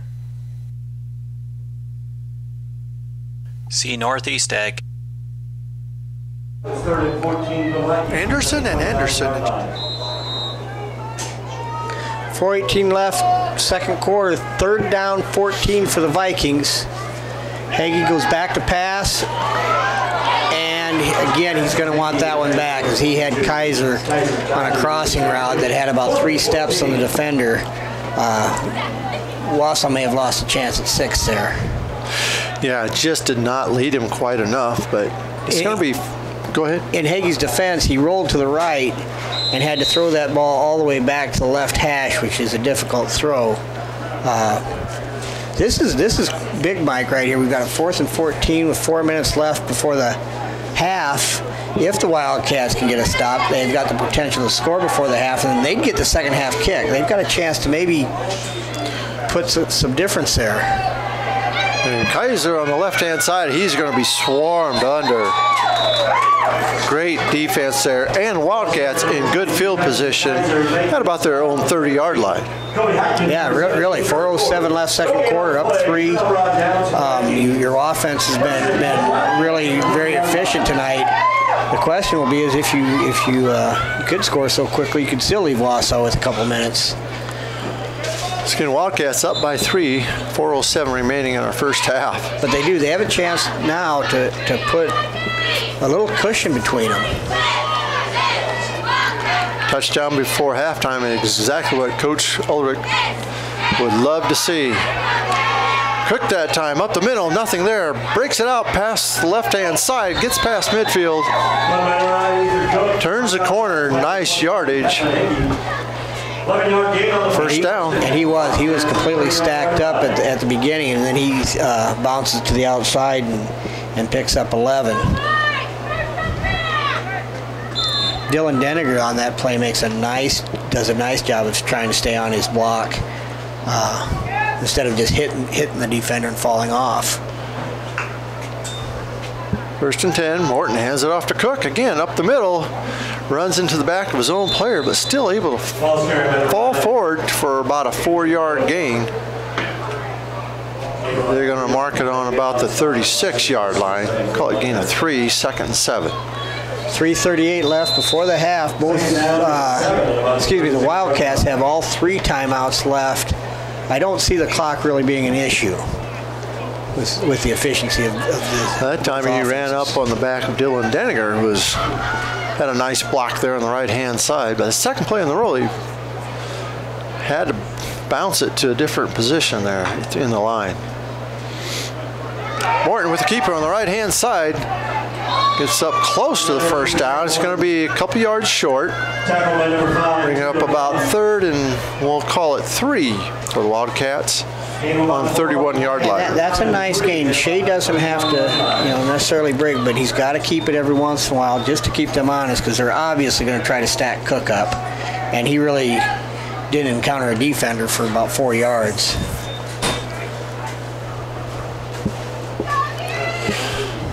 So 3rd and 3 for Wildcats. Morton Keeper again on the right-hand side. First down, yardage up to about the 21-yard line before he's pushed out of bounds. Again, do you suppose anybody from Wausa there was looking for Ethan Cook?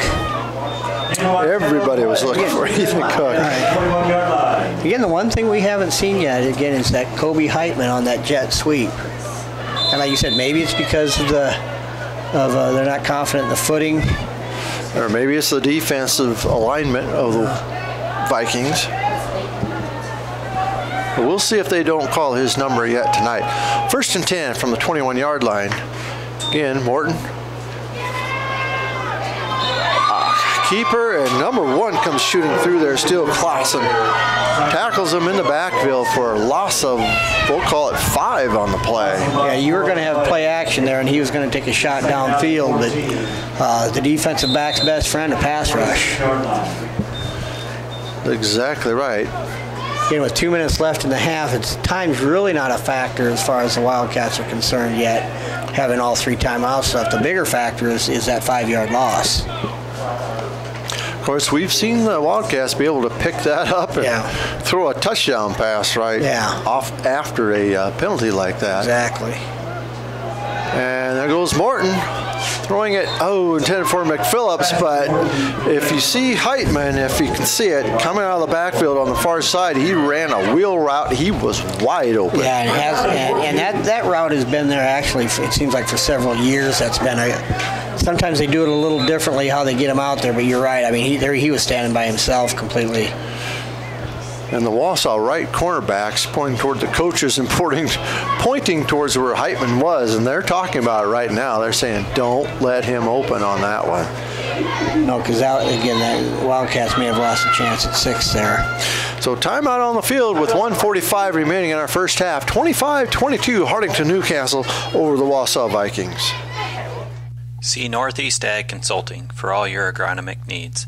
Soil sampling, Elbon forage rye, common rye, soil zone creation, variable rate planting, fertilizer prescriptions, crop insurance, and Pioneer seed. For more information, call 402-254-7483 or visit our website at northeastagconsulting.com. Local ag services for you. The Hartington Shopper, covering Northeast Nebraska for over 55 years, from Yankton to Laurel and from Osmond to Newcastle. The Hartington Shopper has you covered every week to every household. Good luck to all the area teams.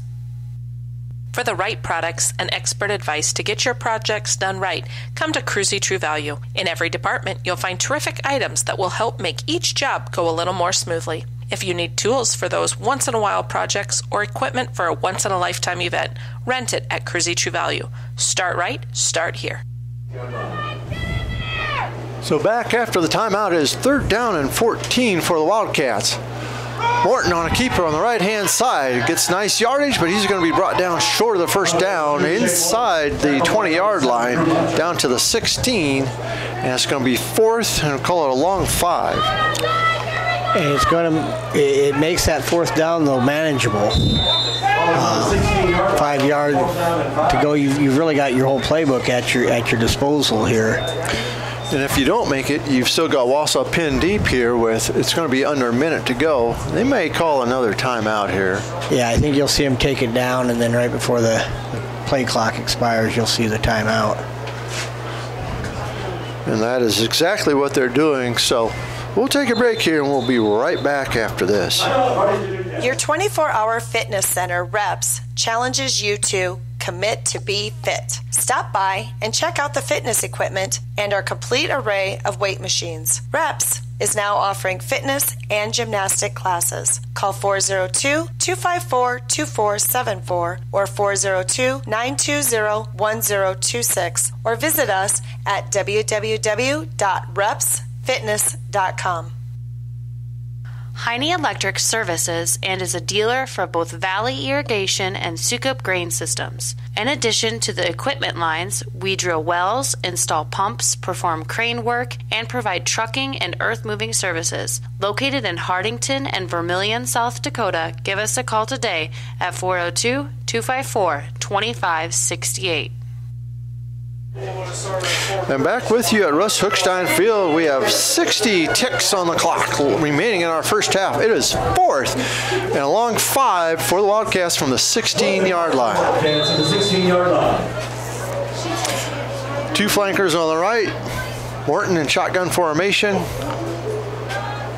Cook behind him, trying to pull the defense offsides, and another timeout is called here. Hartington Newcastle has now burned their last timeout, I believe, and we'll take a break. We'll be right back after this. Plumbing and Electric Services of Hartington specializes in field tile and irrigation pipe installation, but can handle any plumbing or electrical job that you might have. We have experience in new home and remodel builds, trenching of water and electrical lines, and all your dirt work and excavating needs. Call Plumbing and Electric Service today at 402-254-6895. Call Northeast Grinding for custom hay and high moisture corn grinding. We have multiple grapple grinding units and an array of screen sizes with economical rates. Give Patrick a call for all of your grinding needs, 402-640-6160. 4th and 5, Hartington Newcastle at the 16-yard line. So again, 4th and 5 for the Wildcats on the 16-yard line. Martin, back to pass. Oh, in and out of the hands there, of course, at the goal line, but Wildcats turn it over on downs. Vikings will take over at the 16-yard line with 55 seconds remaining in our first half. Yeah, if you're Wausa, that's a huge, huge stand before the half because, again, Wildcats will get the second half kick. And that time, as Kobe Heitman came around in motion and tried to release on that wheel route, Wausa did have him accounted for. Mike, and again, just one last time before the half, I'd like to just remind people that at halftime we will have Mandy Hochstein, head coach of the cross-country team, which is a Hartington Newcastle Cedar Catholic Co-op. It's really been a very successful program. In motion is Munter coming on the right-hand side, and he's got a nice game, but he's going to be tackled inbounds. I believe the clock is going to keep running, and now timeout is going to be called by the Wausa Vikings. There's 45 seconds left because they want to try and get on the scoreboard. We'll be back with you right after this. Pizza Hut is a proud supporter of the schools. Ask about their weekly specials or dine in at Pizza Hut after the game. Mention this ad for 15% off of your order. Good luck to all area teams. For over 40 years, Town & Country Insurance has provided quality insurance products at a competitive rate while providing outstanding customer service. No matter what your insurance need, auto, home, farm, crop, commercial, or trucking, you're invited to stop in and see Frank, Carrie, or Ryan at 103 West Center Street in Hartington, or give them a call at 402-254-9770. Take your bank with you wherever you go with mobile banking from Security Bank. Mobile banking offers you the ultimate and on-demand service, allowing access to your account information right from your phone. Pay your bills, pay back a friend, and now even deposit a check, all with the tap of a finger. And we'll be back with Security Bank right after this play. It is second and short, 2nd and 3 for the Vikings. And back to pass is Hagee. Got a receiver. Nice yardage on the near side. He's pushed out of bounds. It's number 22, Tyson Kaiser on the reception. Sometimes, Mike, what you don't do could be as important as what you do. Right at the end of that play on the sideline, Ethan Cook had an opportunity to really lay Kaiser out. Would have been a late hit, and he pulled up and that 15 yards could be big before this little drive's over. So smart play. There is a flag on the field, and it looks like they're ineligible receiver downfield, so the ball will come back. So what would have been a nice gain up to about the 35-yard line, Vikings are going to be marched back, I think half the distance to the goal line, maybe? 5 yards, excuse me. But they're inside the 20 now. And that was that screen that they opened the game with where they just bring the receiver and drag him across basically where the center was and set up the screen. And The defensive lineman on that play has got to realize if they've come through really easy, there's a reason they've come through really easy. So 2nd and 8 with 38 seconds remaining from their own 19-yard line. Fake long pass, no good. Again, they tried to get the receiver on an out and up, and credit Shea Morton with not biting on that at all. Had great coverage. 2 defenders back there on both sides of them. And it's a nice situation that you've got Lincoln McPhillips playing safety right now, basically playing center field, and he's a young man that's experienced. He's fast. It's really a nice situation. Smart player. So again, reminder, 33 seconds remaining. Stay with us at halftime. We'll have Coach Kneifel interview Coach Hookstein. If I'm Wausa here, I'm running the ball just from the standpoint of keeping the clock moving, and that's what they do. Munter's grinding out, got a first down. Clock will stop while they move the chains. He's up to almost the 30-yard line. Will be 1st and 10 with 24.5 seconds remaining. Vikings in a hurry-up offense now. Aggie back to pass. Looks, drills it over the middle. He's got Munter again. He's going to be brought down. It's going to be a first down again. Clock stops temporarily while the chains move. They're on the 34-yard line of the Wildcats. Under 16 seconds remaining. Clock running. Short pass, flag is down, ball is incomplete. It looks like Morgan Cook might have been there just a touch early on the pass defense and was going to get called for an interference. Either way, the Vikings got what they wanted. They got the clock to stop. And this Hagee family is baseball. They love their baseball, and I've got to believe this Gatlin. He's got to be a pitcher, maybe a catcher or something. He throws a fastball. Yeah, that one was. 9.3 seconds remaining in our first half. Ball is now inside the 20-yard line. Hagee trying to throw deep. Got a man open and complete through his arms. One more play here before the end of our first half. That could have been disaster for the Wildcats. That was really close to being 6 for the Vikings. They run the little pump fake, trying on the bubble screen, and then they've got one-on-one coverage and nice coverage, but that ball was really, really close to being 6. And timeout on the field. We'll take our last timeout of the first half. We'll be back with you in just a moment after these words from Security Bank. Take your bank with you wherever you go with mobile banking from Security Bank. Mobile banking offers you the ultimate and on-demand service, allowing access to your account information right from your phone. Pay your bills, pay back a friend, and now even deposit a check, all with the tap of a finger. Now that's my kind of bank. Check us out online at mysecbank.com. Security Bank, member FDIC.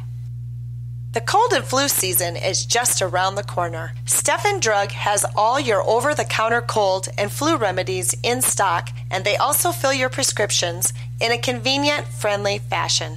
Stop by Stephen Drug, your full-service pharmacy at 214 North Broadway in Hartington. And so 3 seconds remaining in our first half. Back to pass as Hagee throws it up in the end zone. Hail Mary, no good, incomplete. And it is halftime here at Russ Hookstein Field with the Wildcats holding on at the end of our first half to a 25-22 lead. We've had fireworks all throughout our first half.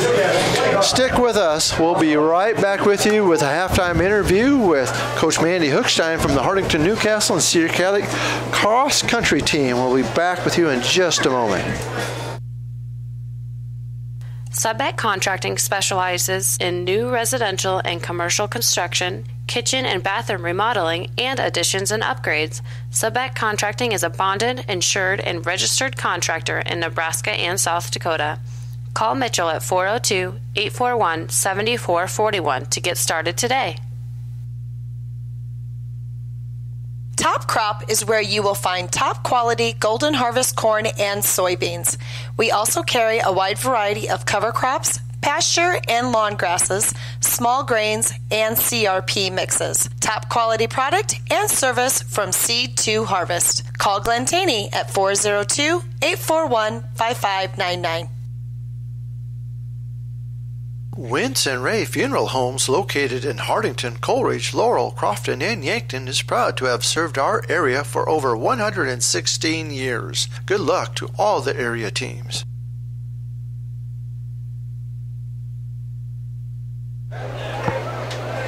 Okay, thank you. We're at halftime here at Russ Oakstein Field with the Hartington Newcastle Wildcats holding a 3-point lead, 25-22 over the Wausa Vikings. And we've got the pleasure right now to be joined by Mandy Hochstein.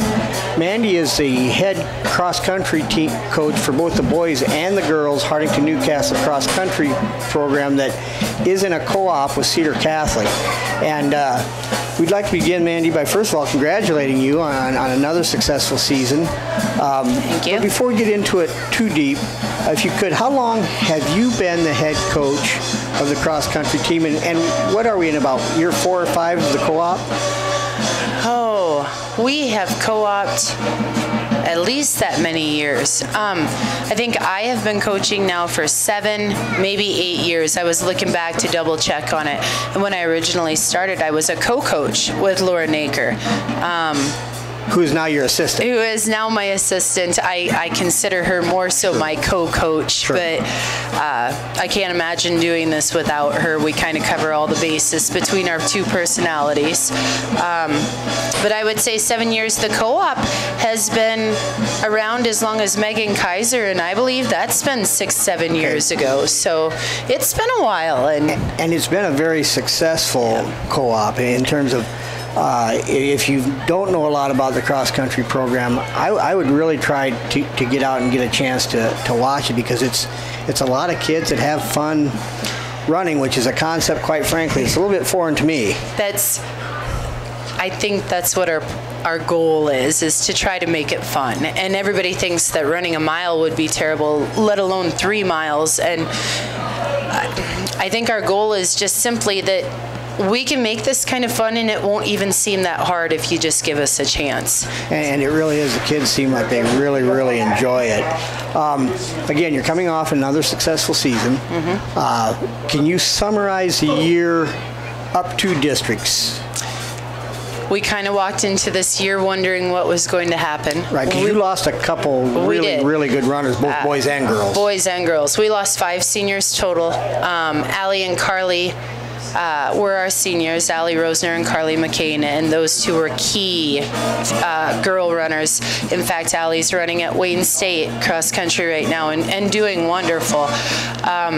And then we lost Seth Weebelhaus, Brian Santiago, and Cole Schmidt as seniors. And the leadership that you lose from that is irreplaceable. It really is. The benefit to all of this is that we had a lot. Our numbers were large on the boys' end, and we had a lot of underclassmen, majority sophomores.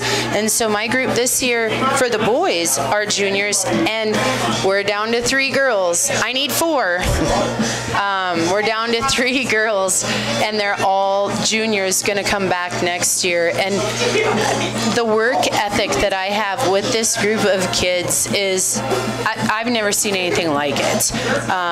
They may not be the first place runners that Brian Santiago was, or that Seth Weebelhaus hung on to, but they work hard. And to look at a group of kids and know that they're working that hard all the time, that's just feels good. That's what it's supposed to be like. Sure, and I think you hear like with Nebraska football and Coach Frost talk about culture.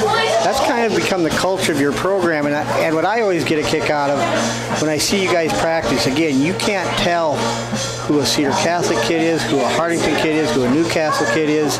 It's just one team, isn't it? As far as I'm concerned, that's how we roll. I think there's an occasional, maybe we don't want to wear red, maybe we don't want to wear purple, but all said and done, we do really well, and it's been neat to get to meet kids that I otherwise wouldn't have been able to. Now this past season, the boys had a very successful team season. Yes. The girls had one meet where they were able to score all three and did very well. Yes. But individually, those girls all did it very well. Again, can you speak to the season a little bit? The three girls, all juniors. I'm got to do this. Sarah Burback is a sophomore, so I get her for 2 more years for sure.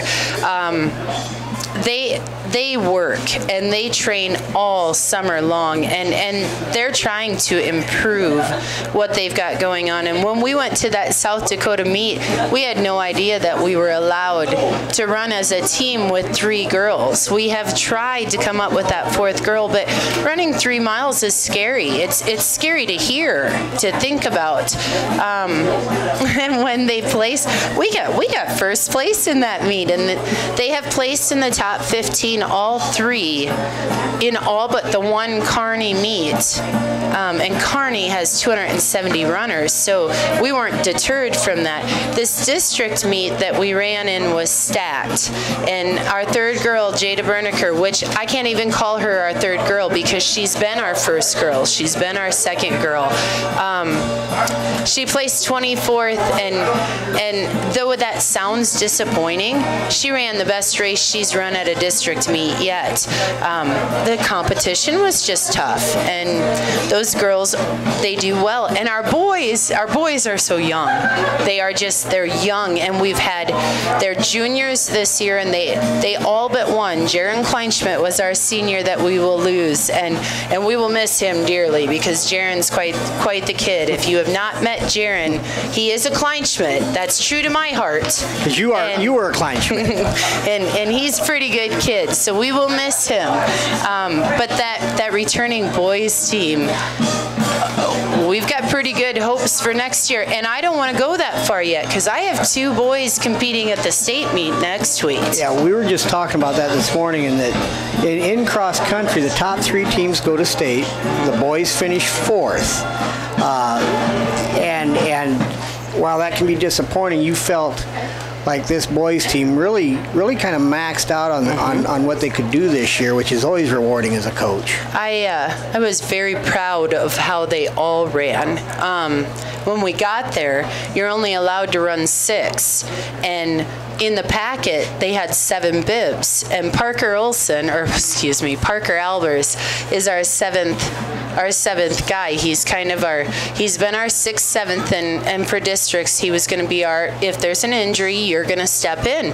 And he says, do I have to run in this meet? And I said, no, we get to run 6, but you have to warm up and be ready. And he kind of, though I saw the sigh of relief, he was ready too. We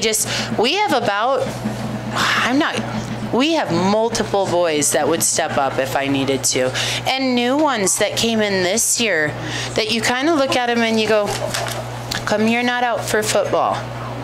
And, well, I've tried football, I'm not sure. And I said, all right, we're going to try this out. You see how this feels, and then we'll decide after this fact how it's going to go.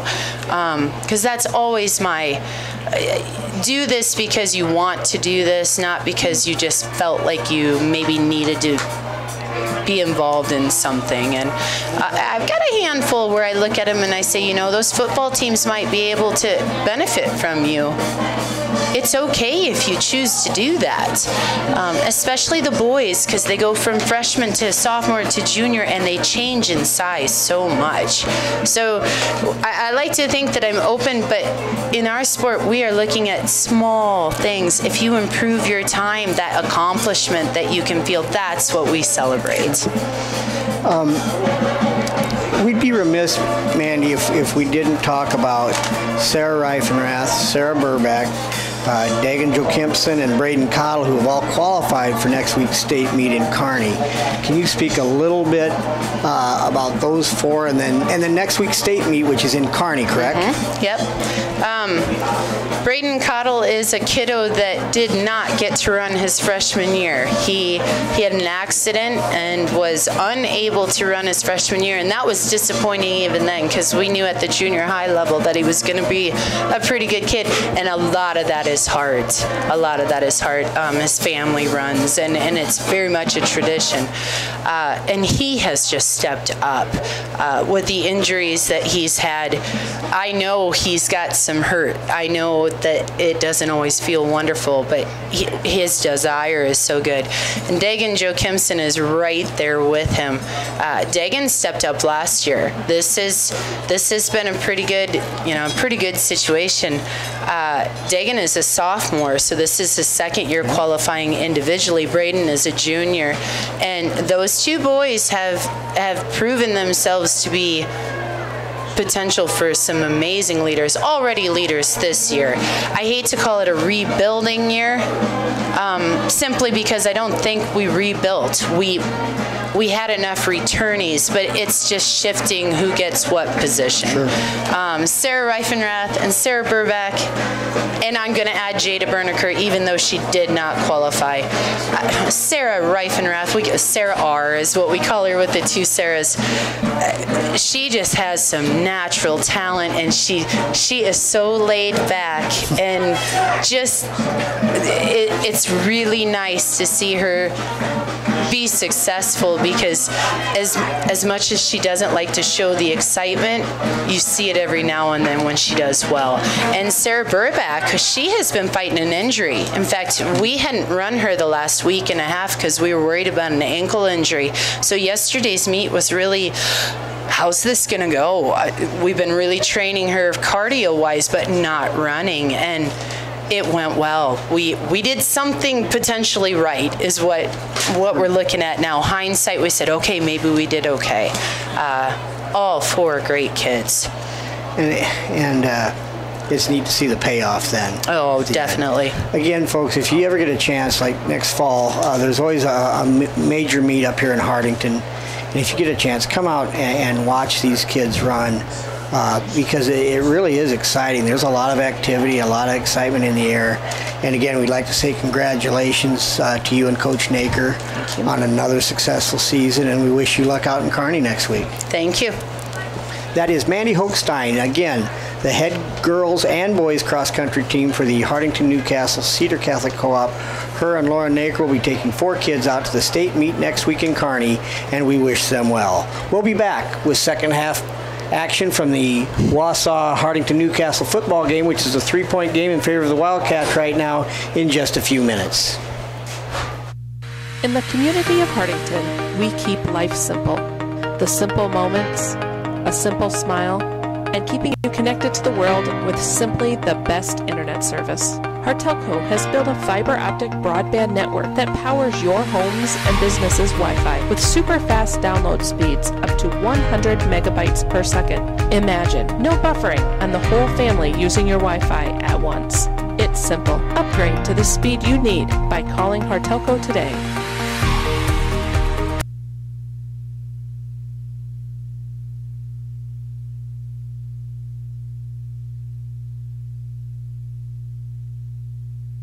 Hartington-Newcastle Public Schools is a nationally recognized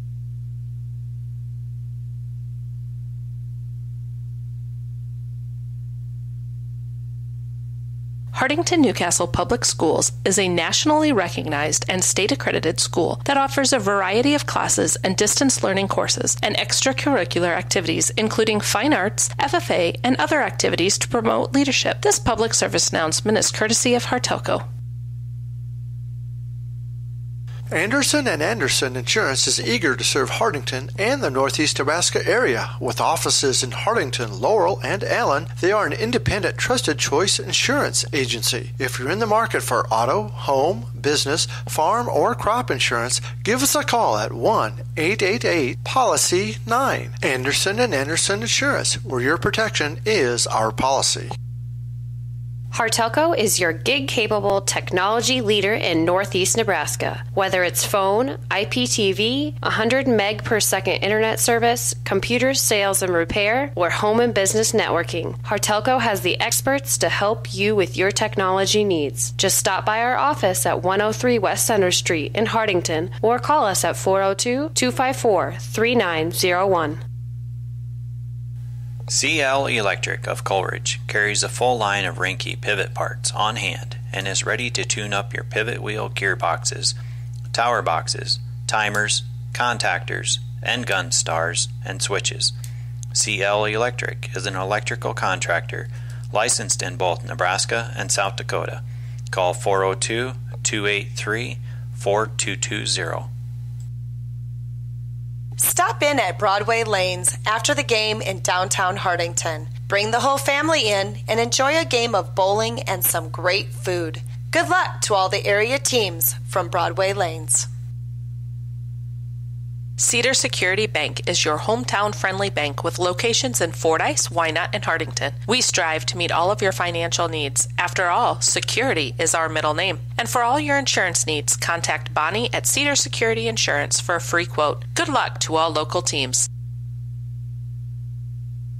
When you need to borrow money, you need to see a friend at the Bank of Hartington. Our loan officers are local people. They listen to your needs and then tailor a loan to fit those needs with competitive rates and flexible terms. We've been your hometown bank since 1934. Where other banks have their branches, we have our roots. Member FDIC, Equal Housing Lender. At Family First Dental, your family comes first. They are your source for complete dental care in Northeast Nebraska. Dr. Jay Bernecker and his team at the Hartington office is pleased to announce they offer digital impressions, which means no more goop, no gags, and no worries. They also offer Invisalign, a clear removable alternative to metal braces. If you're wondering if Invisalign is right for you, call them for a free assessment. At Family First Dental, you can get the smile you've always wanted. Give them a call today to schedule your next appointment. 402-254-3969. Falkers Brothers Garage Incorporated is a full-service preventive maintenance and auto repair center located in Hartington. Our experts have the knowledge to service and repair even the most challenging auto problems on all makes and models of domestic and import vehicles. Stop in or give us a call at 402-254-6406 to let us know how we can help you. Stop in at Faye's Furniture and Floor Covering for the best deals at any time of year for all your furniture needs, plus decorating, carpet, tile, and wood laminates. Stop by today for your free estimate at Faye's Furniture and Floor Covering on North Broadway in downtown Hartington, or call 402-254-6347. Call Don Miller Land Company today for any of your real estate needs. We specialize in the selling of land, business, residential, and rental homes. Call Don Miller Land at 402-254-6897. We don't just list, we sell.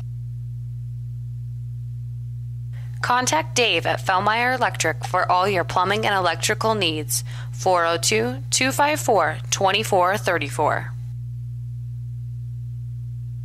The Hartington Economic Development Corporation has lots for sale in the Hartington Industrial Park. Both undeveloped lots and developed lots with infrastructure including water, sewer, electrical, and 100 meg per second fiber optic internet is available. Call 402-254-6357 for more information. Plus, watch for information regarding the upcoming 45th anniversary celebration of the Economic Development Corporation on Friday, November 16th in conjunction with Candlelight Christmas. This message is courtesy of Hartelco. And back here at Russ Hookstein Field, it is a Hartington Newcastle Wildcats 25. The Wausa Vikings 22 here, starting off our second half. We'll give you a score update here in just a moment from another game of importance tonight. Wildcats get the ball inside the 10, bring it back out past the 22. Nice return on the play of that is Kobe Heitman, sophomore for the Wildcats. So, Ken, this first half, you talk about back and forth in second quarter, may have been the longest second quarter ever played up here on Russ Hookstein Field. Yeah, that last 4 minutes of that first half took, I'm not sure how many minutes in real time, but it was a long last 4 minutes. I believe that you said the Cedar Catholic game is in the fourth quarter with 10 minutes to go, and we're about to start the second half. And Battle Creek just scored to make it a 7-0 game. The Braves over the Trojans here with 10:08 remaining in the contest. First down here. Cook brings it up the middle. Nice gain on the play. Short gain. Going to be 2nd and 7 for the Wildcats as he gets it up past the 25-yard line all the way to the 27. Yeah, we start the second half in a game like this, like you said, has been back and forth, seesaw battle. If the Wildcats can somehow score on this drive, they open up a 2-score lead.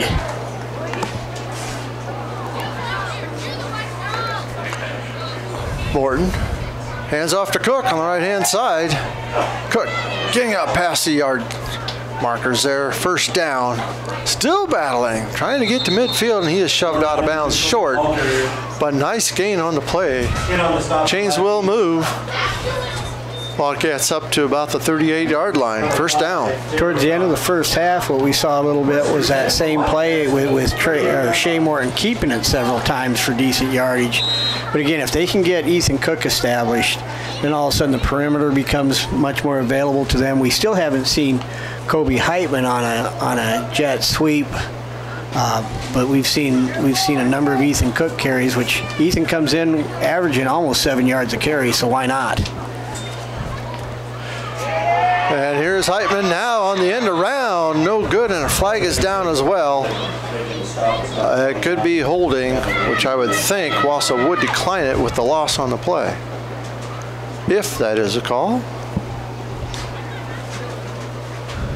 It is holding on the Wildcats. I would look for them to decline this just from the standpoint of they already had the yardage lost. Exactly.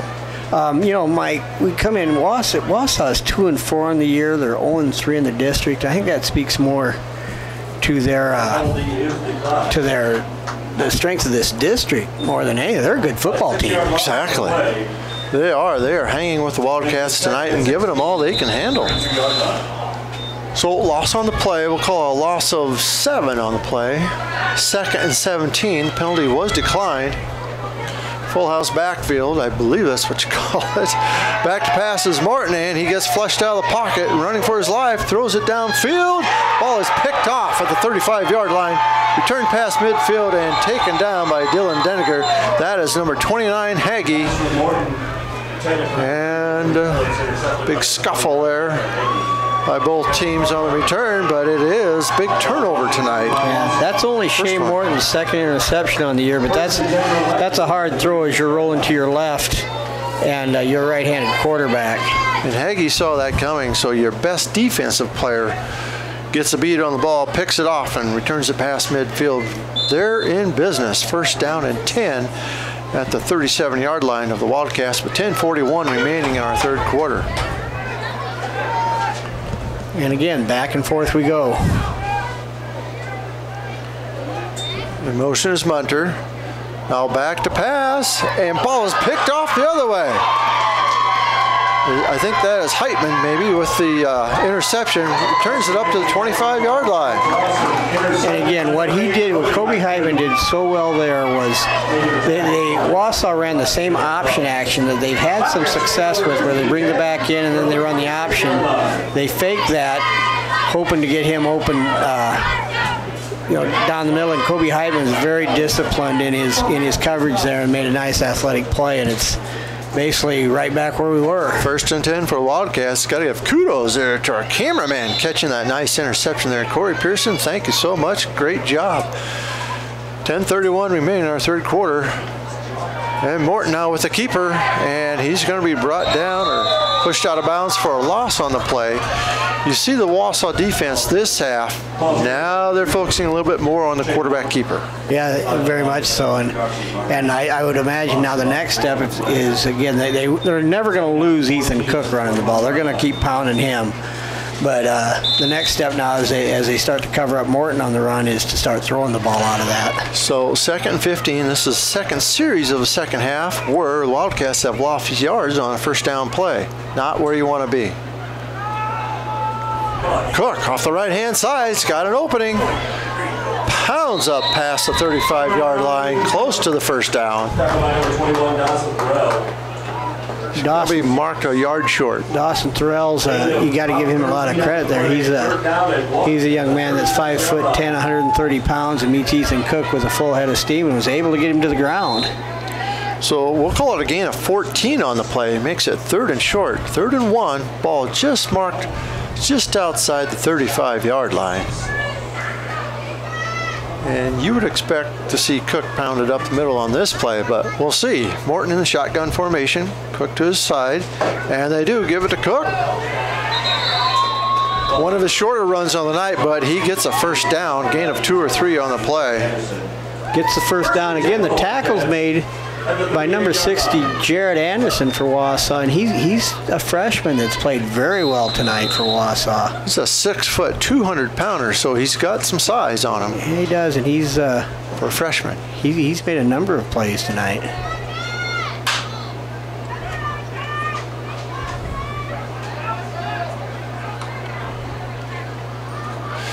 And off to Cook on the left-hand side now. Makes a nice move, causes Kaiser to miss, and gets up past the 35-yard line of the Vikings. Going to bring up 2nd and short, 2nd and 3. Ethan looked like he got caught in a tackle a little earlier. Kind of came up limping a little bit, but he's a kid that's just going to get stronger as the game goes on. At some point, again, I look for the Hartington in the early downs or a down like this to go play action and take a shot with McPhillips. Cook nearly dragged down the backfield. Now trying to get around the corner, and he does. First down. Gain of about 5 on the play.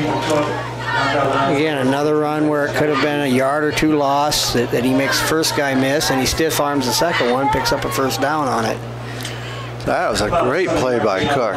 Like you said, to evade the tackle in the backfield and get around the corner with the speed.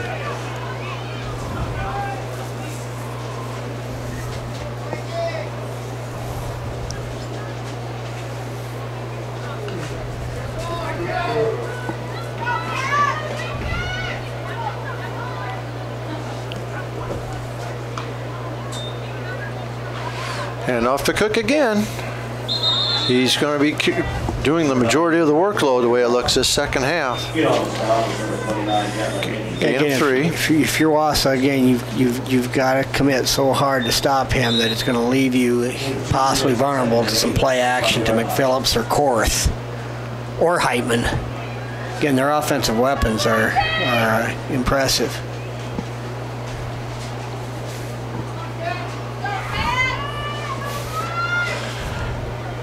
So we'll call it 2nd and 7 from the 25-yard line. Morton in the backfield, shotgun formation, back to pass.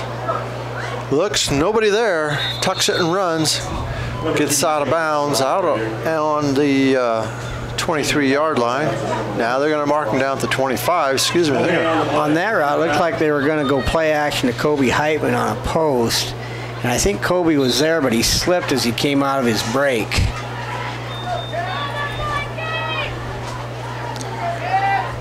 So we'll call it 3rd and 6 on the 25-yard line. Ball sits squarely there. Got to get to about the 18. Receiver out to the right. Again, Cook next to Morton in the backfield. Hand off to Cook, coming around left-hand side, trying to catch the edge, and he's going to be brought down for a loss on the play. Nice tackle there by Kaiser and also Munter on the coverage. We'll call it 4th and 10 now for the Wildcats. And Mike, this is about as long as we've had the clock moving continuously for quite a while. That last 4 minutes of the first half took a long time. And this is a good big play here. We've got 4th and 9, Wildcats up 3 in a game that's gone back and forth. Be interesting to see what Coach Ulrich dials up here. As we say, it is 4th down territory. Receivers out to 2 to the far side, 1 to the near side. And Morton back to pass, got plenty of time, throws it deep. Ball was hit and ball is knocked down. So Wildcats will turn it over on downs. Vikings will take possession on their own 28-yard line. And Morton got hit right as he threw that, just as he threw it. I don't know if that took a little off the throw. Overall, wasn't bad pass protection till the very end.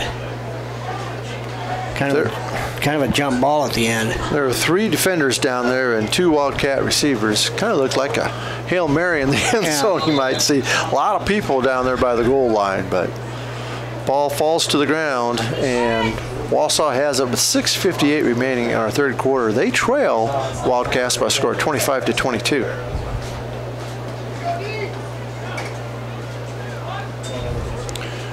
And off to Kaiser, going around the left side. And he is pushed out of bounds. Nice gain for the Vikings on the play. I'm going to call it a gain of 6. It'll be 2nd and 4. And you've got to be so conscious of Hagee keeping that ball in there that again, you've got to keep Hagee in the middle, and then your other challenge is to set the edge so you don't give up that jet sweep. It's a tall task.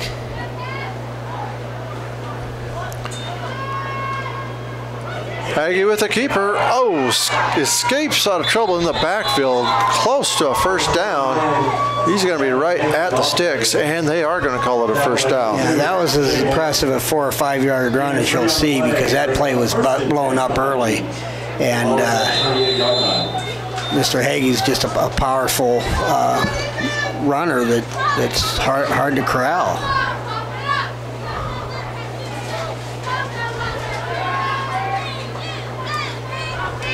So 1st and 10. Hagee picks the ball up off the shoelaces, going over the left-hand side. He's got a first down and more. Up past the 30 to the 25. He breaks free. He could go, and he does. Long touchdown run of 42 yards for Hagee. Now, one of the things that happened there that we've talked about is Turner Korth really keeping an eye on him, and Turner slipped on that. Hagee gave a little hip move, and Turner fell down, and again, you've got to square up Mr. Hagee, or you're not going to get him on the ground. A very impressive run. The Vikings take the lead back in the third quarter.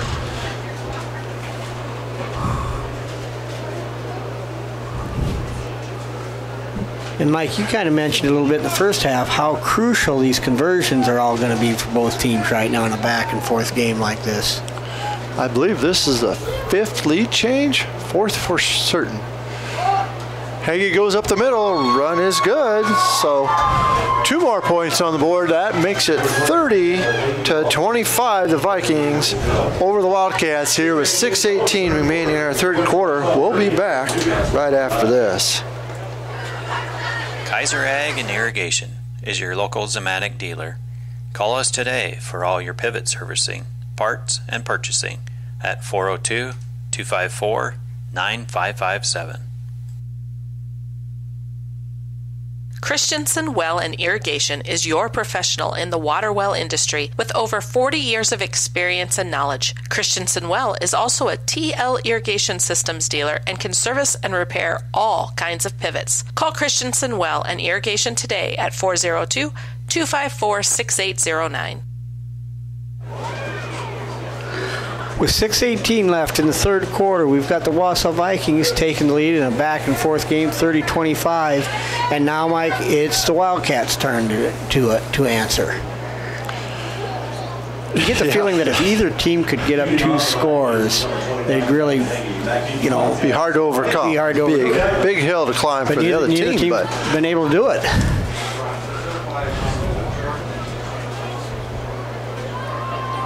Yeah, it's been an exciting contest here. A great night for football. This is football weather. We find a dry seat down there. They're a little bit damp, but nothing a good blanket won't take care of.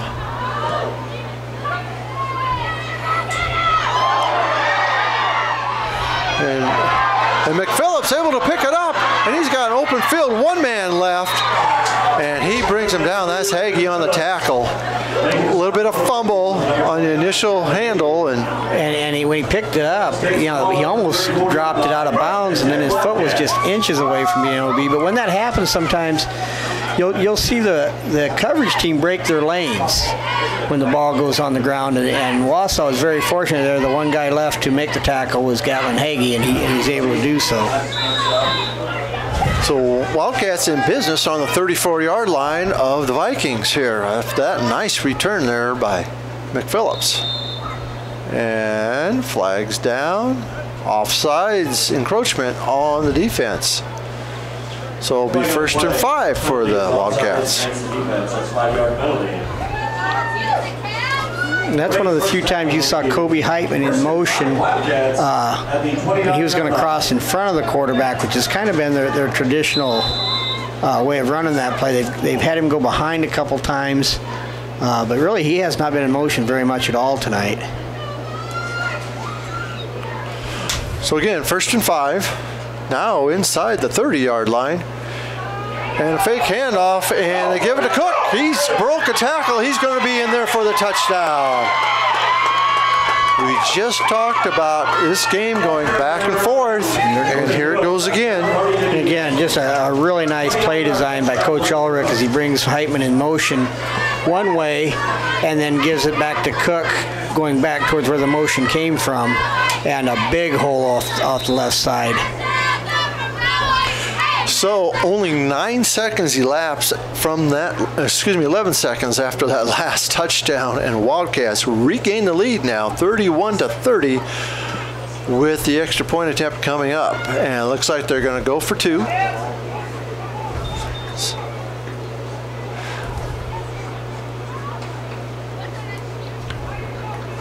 And Morton back to pass, throws it in the corner of the end zone. Touchdown. 2-point conversion is good. Nice catch there by Turner Court. Make the score 33-30, Wildcats over the Vikings. For over 30 years, Hartington Tree is your one-source tree service and tree health care provider, servicing Northeast Nebraska and beyond. We are committed to tree preservation, offering expert tree pruning services, comprehensive plant health care programs, and are specialists at hazardous tree removal utilizing the latest and best equipment. Contact us today for an estimate. The Dirt Man, Bob Hymas of Hartington, offers excavating, trenching, dozer, and skid loader work. As a licensed electrician, he can also help with all of your demolition and site prep when cleaning off any site. The Dirt Man of Hartington has rig, will dig. Good luck to all teams. Grossenberg Implement sells all of the right, new, and used equipment, parts, and can service all of your growing needs in 6 great locations: Hartington, Bloomfield, and Wayne, Nebraska, and Winter, Pierre, and Phillips, South Dakota. Number 22, Tyson, guys, or number 29, 6:07 left third quarter. Now again, the Wildcats regain the lead 33-30. And again, the pressure's back on Wausa to score. Because again, you just get the feeling if a team goes up 2 scores, it's going to be tough to beat. On that last extra point conversion, Mike, Shea Morton made a really nice play of avoiding the rush, giving himself just a little extra time to make that throw. Kick goes down to the 5-yard line, picked up by Kaiser. 4th misses. Kaiser makes another one miss. He's still on his feet. He was hit 4 times. He is close to breaking it, but there is a flag down. He's eventually brought down, I believe, by number 20. And that is Morgan Cook on the tackle. And a block in the back on the Vikings. What a tremendous individual effort made there by Tyson Kaiser. Because I don't know how many tackles he broke on that, but unfortunately for him, it's going to be negated by the penalty. But nevertheless, a tremendous individual effort.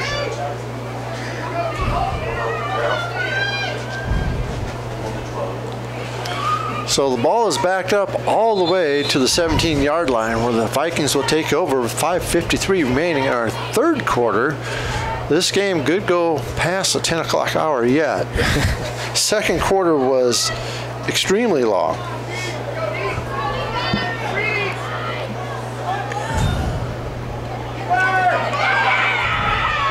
And Haggie's still on his feet, pounding away, and he's going to be brought down now just outside the 25-yard line. Nice gain. Yeah, Turner Korth had him by the ankle and just absolutely wasn't going to let go until help arrived. Second down and 2 at the 25-yard line.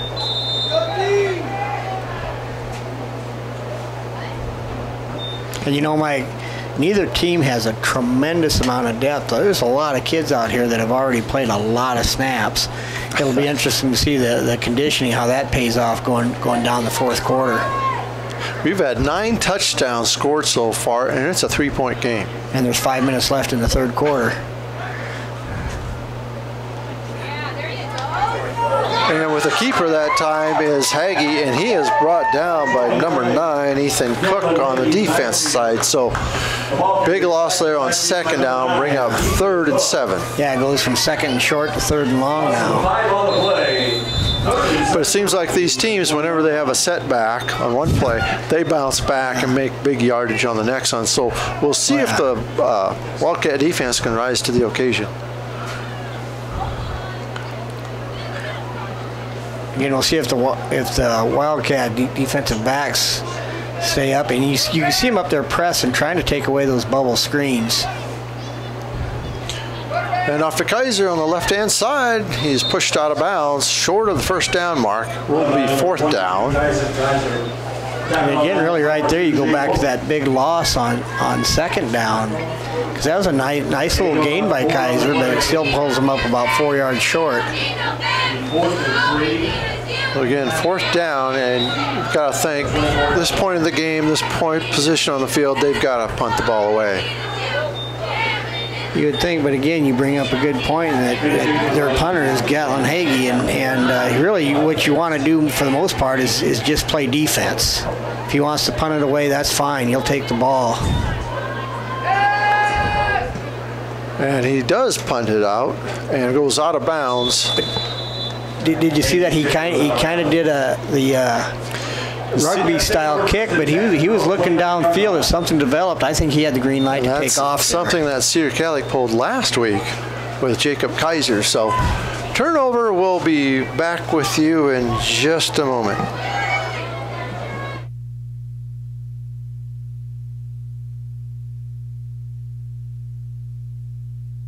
Stop down or call Floral Designs to let your favorite student or athlete know that you're thinking of them on game day with a delivery to school. Your local small-town florist provides the surrounding areas with custom design work, fresh flowers, balloons, candy, gifts, home decor, and more. Floral Designs located on Broadway Avenue in Hartington.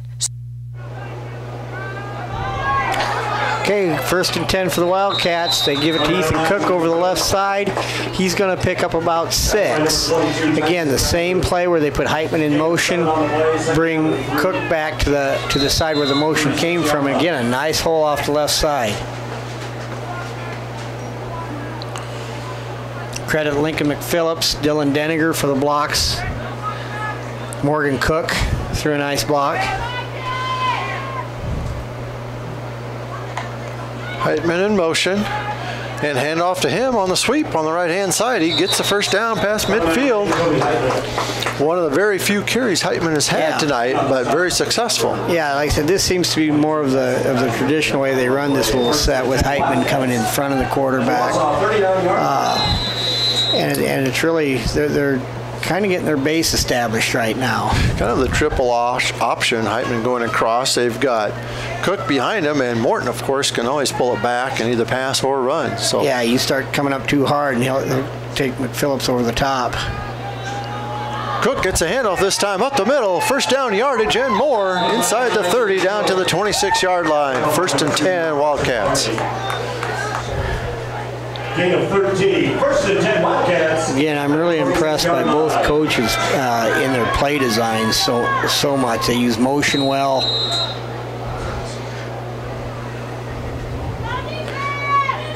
Morton does such a nice job with his ball handling at the quarterback spot. We've seen the ball on the ground maybe a couple times tonight, but not very much. Both teams have executed pretty well tonight. Again, 1st and 10. Morton back to pass. Going for McPhillips. touchdown. 26 yards out. McPhillip goes up high over the defensive back, pulls it in, and runs it in from 5 yards out. And that's just what we were talking about. You've got Ethan Cook pounding the middle. They've given to Heitman around the end a couple times. And that time they're able to get McPhillips one-on-one with Kaiser. And actually, Kaiser did not have bad coverage. McPhillips, just tremendous athlete, went up and got it at the high point, brought it down, and just went in the end zone. And that does put the Wildcats up now 9 with 2:45 left in the third quarter. But you feel no lead is safe in this game so far. No, but it is nice to have that little cushion now. If they do score, you've still got the lead.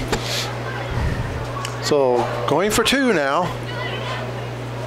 Morton hands off to Heitman, and he runs it in to score. So with 2:45 remaining in our third quarter, it is 41 in favor of the Wildcats, 30 for the Wausa Vikings. When it comes to all of your tax planning, tax preparation, bookkeeping, and payroll needs, Milbrass Seiler Bookkeeping and Tax Service has been the place to go.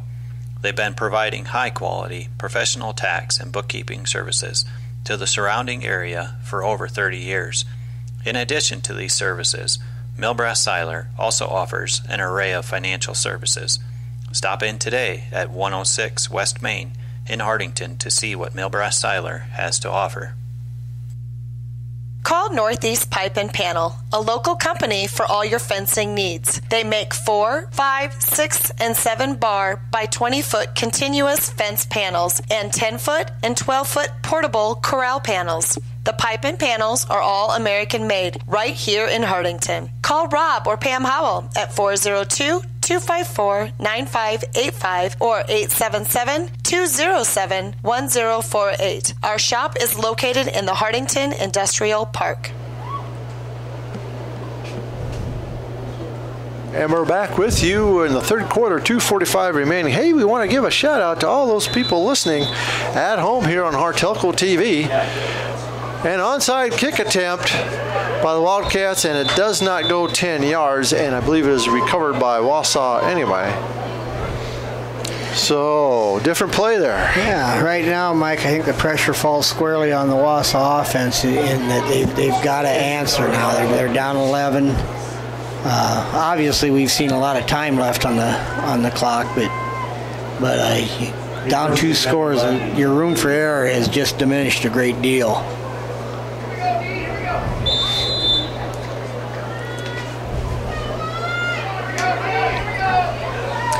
So Wausa takes over on the Wildcat 38-yard line. Hagee with the keeper up the middle.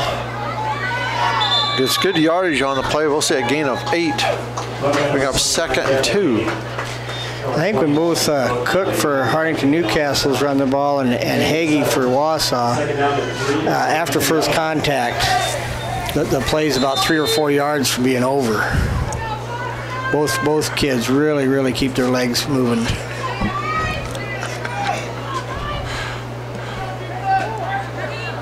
We'll call a gain of 6 on that one. 2nd and 4, excuse me. Again, Hagee with the keeper, and he is just tripped up there. He had yardage wide open in front of him. If Turner Korth isn't able to trip him up there, he's going to challenge the end zone on that run.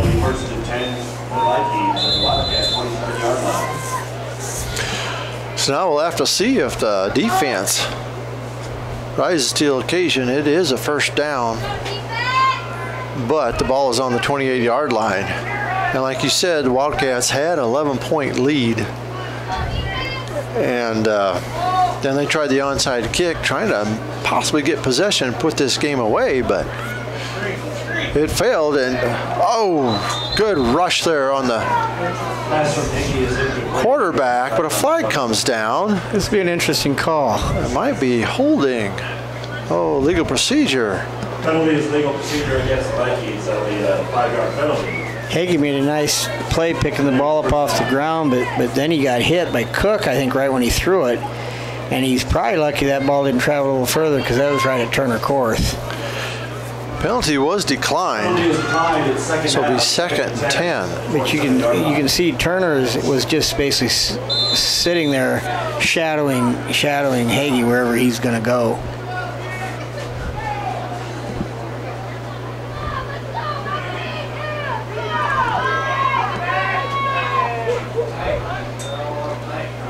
And off to Kaiser, going around the left corner. Out there is Morton, pushes him out of bounds. Good defense there by Morton to get out there on that edge, contain him from turning the corner.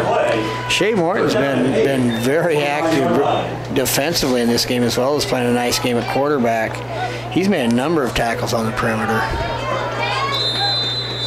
1:31 remaining in our third quarter. This third quarter has gone much faster than the second quarter. And again, if you're the Wausa coaches right now, you're calling the play with this 3rd and 8, obviously in mind that you're going to go on 4th. So you kind of keep that in play with keep that in mind with your play selection here. So big 3rd down and 8 play from the 25-yard line. Ball is fumbled, and Hagee's going to have to fall on it and take a loss. But more importantly, it's another down and 4th down. Right. There, I think what you had again the low snap, and Hagee is going to pick it up, and he took his eye off the ball for just a moment, and he wasn't able to pick it up clean. So here's a huge play, 4th and 12 from the 29. They've got to get down to roughly the 18-yard line, 17-yard line, let's call it. And let's see what Coach Alonso draws up for the Vikings. Hagee, the lone person in the backfield, fakes a pass. He is rushed. He is going to go down, sacked for a loss on midfield. Actually, he's going to be on, they're going to mark it right on midfield where Wildcats will take over on downs. Ethan Cook doing what you need your senior defensive end to do. And not only did he make the tackle, but initially he was able to get him up high, which is going to make it real hard for Hagee to get rid of the ball. So number 1 is 4th down. Number 2, your quarterback loses 9 yards and they turn it over on down. So a huge play there by the Wildcat defense. Right, because if he would have just thrown it away, ball would be 9 yards further up the field. And off to Cook. Makes one tackler miss him. Gains about 5 yards. Again, you're really seeing the Wildcats with their base offense being able to establish some things right now. When they get Cook going in the middle and Heitman on the jet sweep, that puts everything else really in play. You'll have McPhillips one-on-one. You'll have Korth. And I think that might be the last play of the third quarter, as the teams are walking off the field with 6 seconds left. So we'll take a break here. Also, at the end of our third quarter, the score is 41 for the Hartington Newcastle Wildcats and 30 for the Wausa Vikings. We'll be back right after this. Nothing slows you down more than computer problems. Get up to speed again by taking your computer to Hartelco Computers in Hartington. Our team is here to help repair, clean, and troubleshoot all of your favorite brands of PCs. Our customer service beats the big box stores hands down, and you'll leave knowing your computer is running effectively and efficiently. We are also a Dell dealer that passes the wholesale savings on to you. Give us a call to find out more, or bring your computer into Hartelco Computers today. Give the guys at Hartington Feed and Chick a call for a competitive grain bid, or to contract your corn for later delivery, or for all of your livestock feeding needs. Hartington Feed and Chick has been the leader in animal nutrition since 1955. Just call 402-254-7449. See Northeast Ag Consulting for all your agronomic needs. Soil sampling, Elbon forage rye, common rye, soil zone creation, variable rate planting, fertilizer prescriptions, crop insurance, and Pioneer seed. For more information, call 402-254-7483 or visit our website at northeastagconsulting.com. Anderson and Anderson Insurance is start of our fourth quarter here. Wildcats on their second down play. Shea Morton bobbles the snap a bit, but is able to kind of keep his composure and is able to pick up a yard, making a very manageable 3rd and 5 right now. Wildcats score here, Mike. They go up 17. We do have a final score from over at Battle Creek, where it's Battle Creek 13 and the Cedar Catholic Trojans 7. 13-7 final score over there. We've got a barn burner here, folks. Ethan Cook pounding up the middle. Going to be stopped just short of a first down. It will bring up 4th and short for the Wildcats. And this is going to be huge, Mike. 4th and 1, up 11.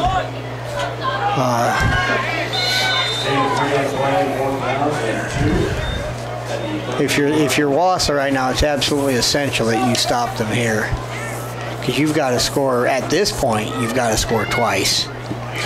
We'll call it 4th and 2. They've got to get to the 40-yard line. Receiver out to the left. Again, Morton in the backfield with Cook. Heitman comes in motion. Give it to Heitman. It's going to be stopped just short. So I think this is going to go over to Wausa now. Tackle there by number 5, Taylor Cum. And it is turnover on downs. Vikings take over possession on their own 31-yard line with 10:39 remaining in our contest. They trail by 11. That was a great tackle there by number 5, Taylor Cum, because he didn't miss it by much.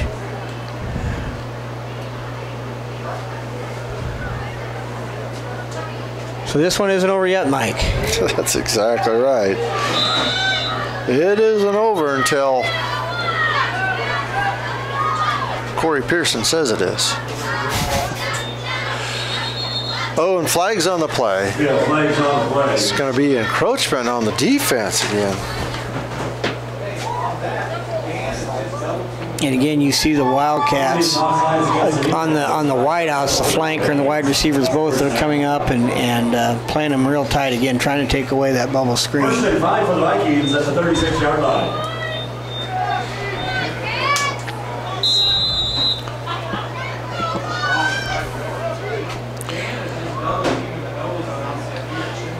So 1st and 10 on the 36. 3 receivers out to the right, 1 out to the left. And rolling out to the right is Hagee on a run-pass option. Oh, nice defensive play by number 20, I believe. That is Morgan Cook on the defense. At that time, Wausa ran with what we call a run-pass option. Hagee takes it, sprints to the right. If the run's there, he's going to take off. But the receivers are all running pass routes. And he thought he had something, and he kind of did there. The receiver had a step, but Cook was able to come back and kind of obstruct the view a little bit. Good play there by our cameraman, Corey Pearson. Always mentored by Bill McGregor, our professional. Missing him tonight. Appreciate all the camera work he does. Does a great job. Handoff there to Munter on the right-hand side. Gain of a few yards, but it's brought down just short of midfield. 17, turn of court. Gain of about 3 makes it 3rd down and 2. Nose of the ball will be on the midfield stripe. Be 3rd and 1. 10 minutes remaining.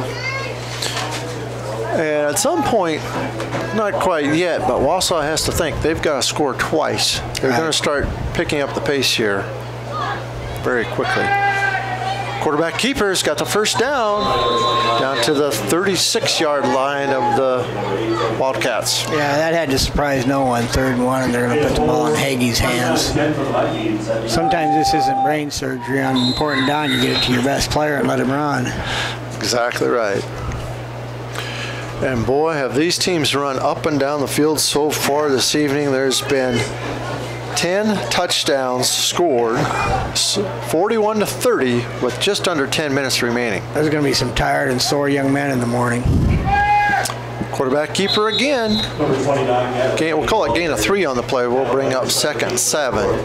Hagee has been the workhorse. We heard that in the pregame interview with Coach Ulrich. That's what he said. He said he'll run it, he'll pass it. Prior to this game, he had 1,000 yards passing in the air and over 700 yards rushing on the season. I mentioned that earlier, and that's just in 6 games. You know, Mike, you mentioned, the clock really isn't a factor yet, but Wausa's got to get points on this drive, or it's going to become a factor real fast. Munter on the sweep, and he is brought down there by Morgan Cook. Morgan Cook's a kind of an interesting young man. He's could call him a little bit undersized at times, but man, he's an active linebacker and a tough little blocker in the offensive line. When Coach Ulrich, when they tee it up, they know what they're going to get out of him, and that's going to be everything he's got. He's a junior, 155 pounds, but he brings it. So 3rd and 7 for the Vikings. And a fake pitch and a keeper off the left-hand side and close to a first down. I think they're going to get number 1, Steele Clausen, on a hold on that. Flag is down, and that is exactly right. Huge penalty there for He's trying Wausa. to block Jake Pites, and he gets his arms outside the framework and basically tackles Jake. The ref's going to call that every time.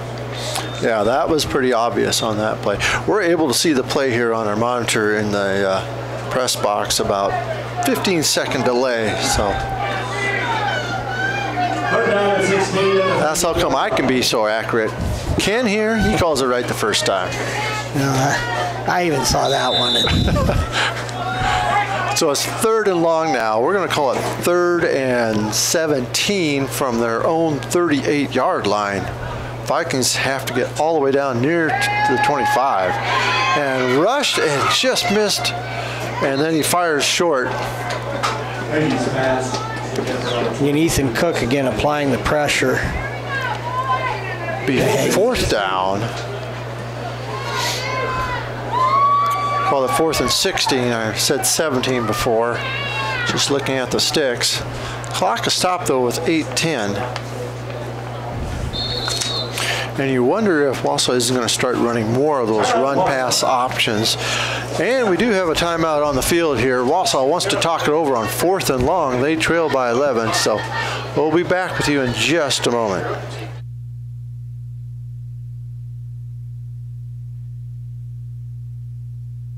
The Hartington Shopper, covering Northeast Nebraska for over 55 years, from Yankton to Laurel and from Osmond to Newcastle. The Hartington Shopper has you covered every week to every household. Good luck to all the area teams. For the right products and expert advice to get your projects done right, come to Cruzy True Value. In every department, you'll find terrific items that will help make each job go a little more smoothly. If you need tools for those once-in-a-while projects or equipment for a once-in-a-lifetime event, rent it at Cruzy True Value. Start right, start here.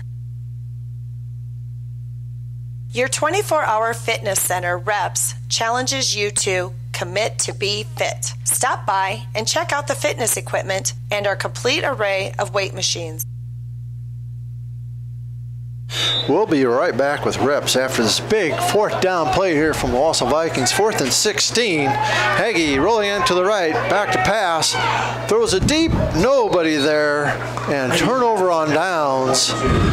And it will be Hartington Newcastle ball. Yeah, now 8:05 left, 4th quarter, up 11. The Wildcats, I'm not going to say they have a stranglehold on this game right now, but they're in control. A touchdown will make it a 17-point game, a 3-possession game, and that'll really be difficult for Wausa to overcome. But, Wausa's had several times when their defense has risen up and made a play, and we'll see if they can do it one more time. At halftime, it was 25-22, and Wausa's only scored 1 touchdown this half compared to the Wildcats' 2 touchdowns, and that is the difference in our game right now.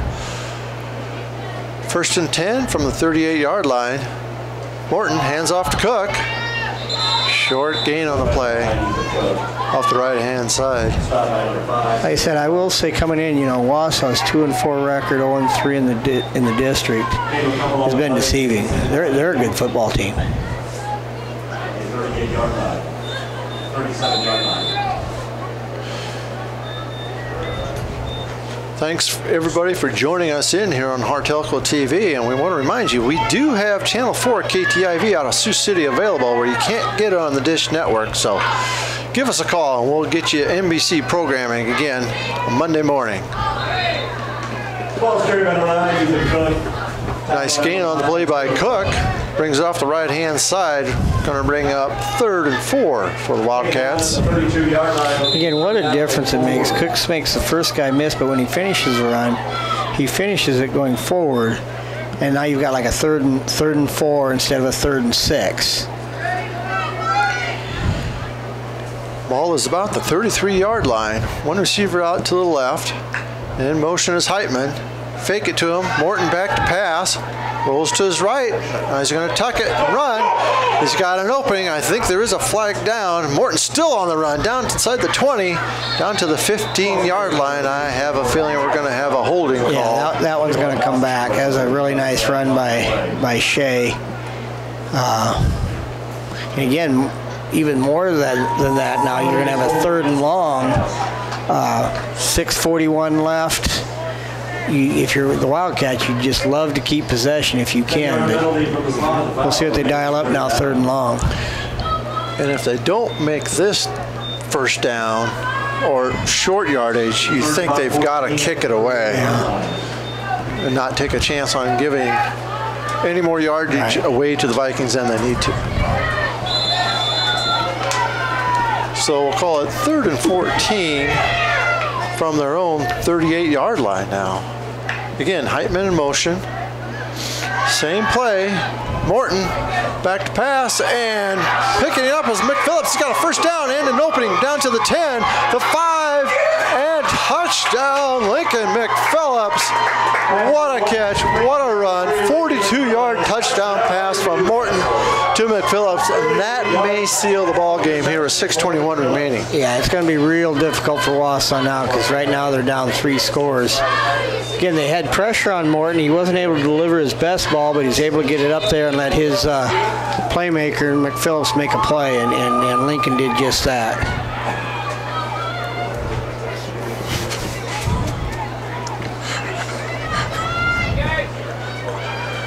Assistant Coach Rob Morton's in the booth next to us, and he's just shaking his head. How does that happen? Runs in the blood, I think. 2-point attempt. Morton again back to pass. Scrambles around. If he can gets past a lineman and flag on the play. I believe that's going to be maybe another holding call. I think you're going to have there a horse collar. Maybe a horse collar, yeah. I think the 2-point conversion is going to be good. Yeah, I'm sure that's what this is going to be.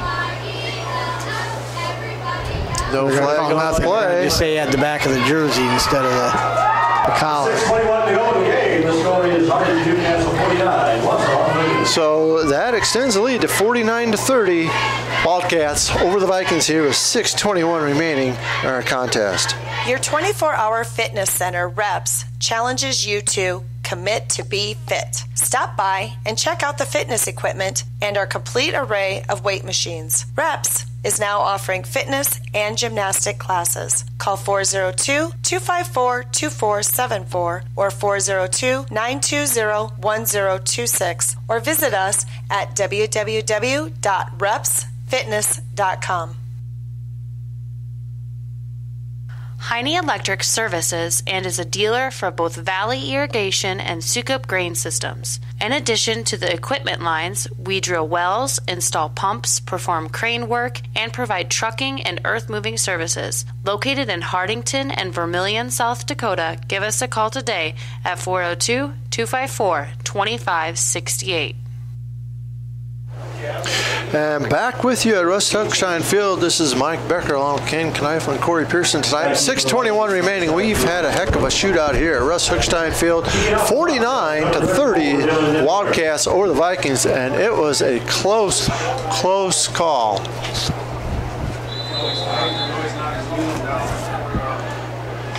Close game, excuse me, throughout the first half and partway through the third quarter. Wildcats just connected on a Morton to McPhillips touchdown on the last 2 drives that they've had. Now Nice return by number 7, Drew Munter, the 6'1", 190-pound senior for the Vikings. Brings all the way up to the 35-yard line. So the last 2 touchdown drives, same identical plays, Morton to McPhillips. Well, first one was from 29 yards out, and this last one 42 yards away. Yeah, Lincoln's just simply a really talented receiver. He went up high to get a couple tonight.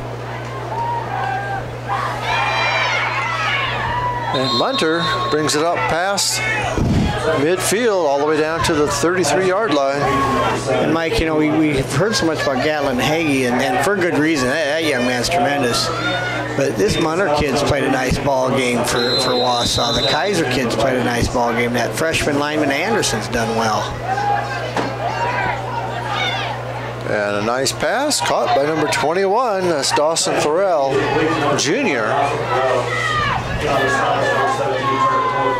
5-yard gain on the play. And officials call a timeout. I'm not sure what the issue is. I'm not sure they're sure either. Time is now called in, and hurry up offense are the Vikings. Back to pass is Hagee. Short pass, incomplete, no good. Intended for number 7, that's Munter. Ball falls incomplete, clock will stop. 5:42 remaining in our contest. Vikings down by 19, they need 3 scores. Yeah.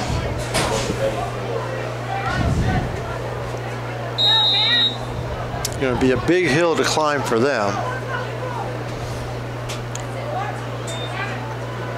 Again, nice short pass. Ball is completed to Kaiser. He's going to be short of the first down. That's going to bring up 4th down and 4 for the Vikings on about the 27-yard lines of the Wildcats. And Wausa is going to call a timeout. We'll be right back with you in just a moment.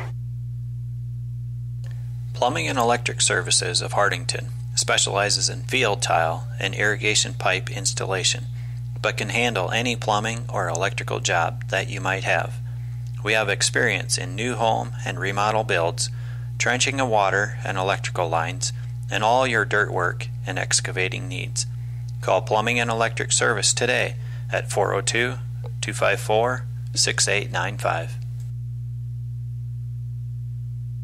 Call Northeast Grinding for custom hay and high moisture corn grinding. We have multiple grapple grinding units and an array of screen sizes with economical rates. Give Patrick a call for all of your grinding needs. 402-640-6160.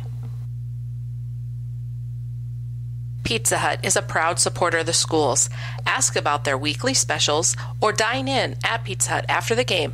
Mention this ad for 15% off of your order. Good luck to all area teams.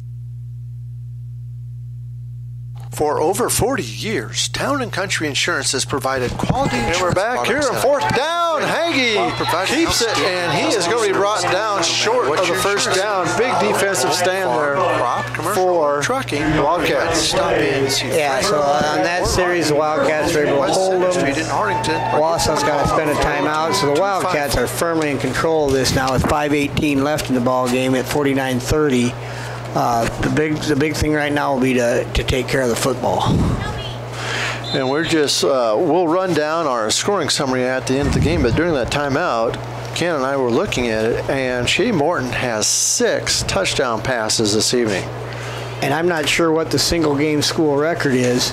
Shea came into the game with 9 touchdown passes, 1 interception. He's thrown a 1 pick tonight, but that now gives him 15 touchdown passes on the year against only 2 interceptions. And they're going to call a timeout here with 5:18 remaining in our contest. We'll be back with you right after this. For over 40 years, Town & Country Insurance has provided quality insurance products at a competitive rate while providing outstanding customer service. No matter what your insurance need, auto, home, farm, crop, commercial, or trucking, you're invited to stop in and see Frank, Carrie, or Ryan at 103 West Center Street in Hartington, or give them a call at 402-254-9770. Take your bank with you wherever you go. with mobile banking from Security Bank. Mobile banking offers you the ultimate and on-demand service, allowing access to your account information right from your phone. Pay your bills, pay back a friend, and now even deposit a check, all with the tap of a finger. Now that's my kind of bank. Check us out online at mysecbank.com. Security Bank, member FDIC. That's an over 26-yard line. So coming out of the timeout, Wildcats take over on downs with 5:18 remaining in the contest. They lead by 19, 49-30 over the Wausa Vikings. Hand off to Cook, breaks a tackle, tries to make the corner, and then lowers his head down. Takes a big hit on the cornerback, able to get 5 yards on the play. Yeah, it looked like at some point Dylan Denninger got dinged up a bit there. He's sitting on the bench right now, which puts Tegan Scoggin, a freshman, in at center.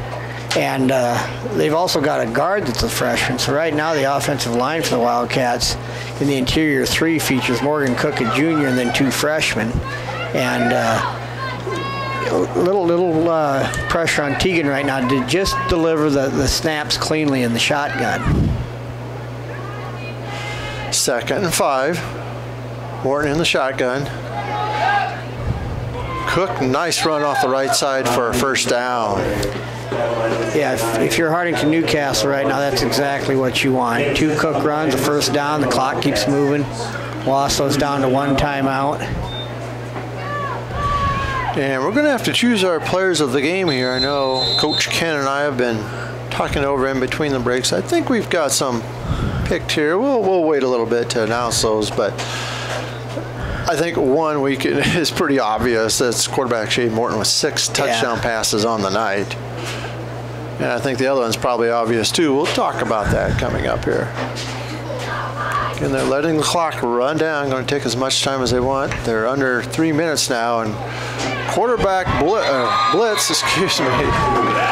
Saw that one coming as Hagee got a running start. Yeah, he timed that perfect. Absolutely perfect. Almost like he was in the huddle because he had a running start, and that play never stood a chance. Now, if Morton saw him coming, if he would have stopped his cadence, he probably would have got him offside. You know, in fairness to Morgan Cook on that, there wasn't much he could do. No. So it'll be second. Call it a loss of 7. But you know, Mike, really right now the Wildcats don't need any more points. They need the clock to keep running. So the fact they're able to keep that from being a disaster is a bit of a victory. Exactly. And off to Cooks, got an opening. Gets about 10 yards back. And that's going to be the last Wausa timeout, Mike. So we'll take a timeout as well. We'll be back with you with our score 49-30 with 3:04 remaining in our contest. Wildcats in control. The cold and flu season is just around the corner. Stephen Drug has all your over-the-counter cold and flu remedies in stock, and they also fill your prescriptions in a convenient, friendly fashion. Stop by Stephen Drug, your full-service pharmacy at 214 North Broadway in Hartington. Subbat Contracting specializes in new residential and commercial construction, kitchen and bathroom remodeling, and additions and upgrades. Subbat Contracting is a bonded, insured, and registered contractor in Nebraska and South Dakota. Call Mitchell at 402-841-7441 to get started today. Top Crop is where you will find top quality Golden Harvest corn and soybeans. We also carry a wide variety of cover crops, pasture and lawn grasses, small grains, and CRP mixes. Top quality product and service from seed to harvest. Call Glenn Taney at 402-841-5599. Win. So it's 3rd down and 8 for the Wildcats, and they hand it off. Yes. Ethan Cook. Going to be very close to a first down. They're going to say it's 4th and just inches. Timeout for measurement here. Official timeout for measurement. Possibly. Now, linesman, referee looks at it. He's going to say, no, it's 4th down. So 4th and a foot. They're going to wind the clock, which, like you said, Ken, that is the biggest friend of the Wildcats at this point. Of course, they're comfortable here with a 19-point lead. Right. Really right now the Wildcats have to turn their attention. You know, they've got Dylan Denninger, again, appears to be dinged to it. He's being held out of the game now.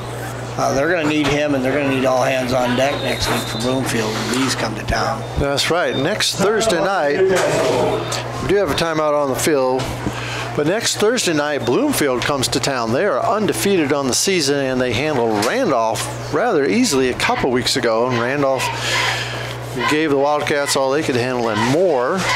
So Bloomfield looks to be the real deal in the district, and they come to town next Thursday night. So it'll be a little bit earlier broadcast, a day earlier, where the Wildcats will host the Bees next Thursday night, 7 o'clock right here at Russ Hookstein Field. And then Friday night, we've got Cedar Catholic hosting the Stanton Mustangs.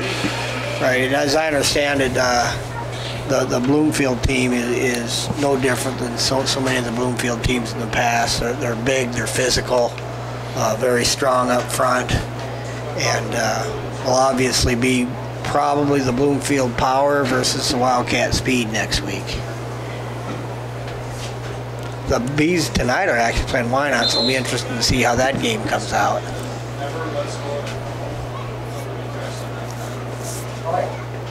Last week was quite a game with the Wildcats and Blue Devils. The Wildcats jump out to a 25-point lead, and Blue Devils from Wynot came all the way back to make it 25-20 and actually had the ball late in the game to possibly take the lead.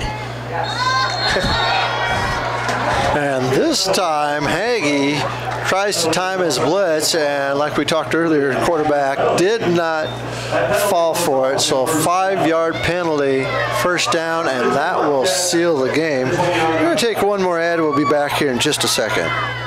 Wentz and Ray Funeral Homes, located in Hartington, Coleridge, Laurel, Crofton, and Yankton, is proud to have served our area for over 116 years. Good luck to all the area teams. Wentz and Ray Funeral Homes. Hartington, Newcastle.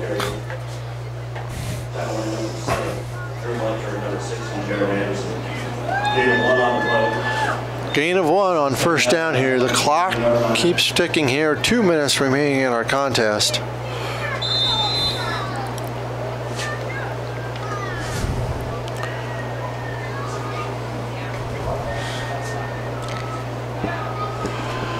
Wildcats just content here to let the clock tick down and hopefully run it out here. It is 2nd and 9. Morton is just waiting in the backfield for the back judge to start swinging his arms, signaling. 5 seconds remaining. Pass over the middle of Korth. Oh, just not able to hold on.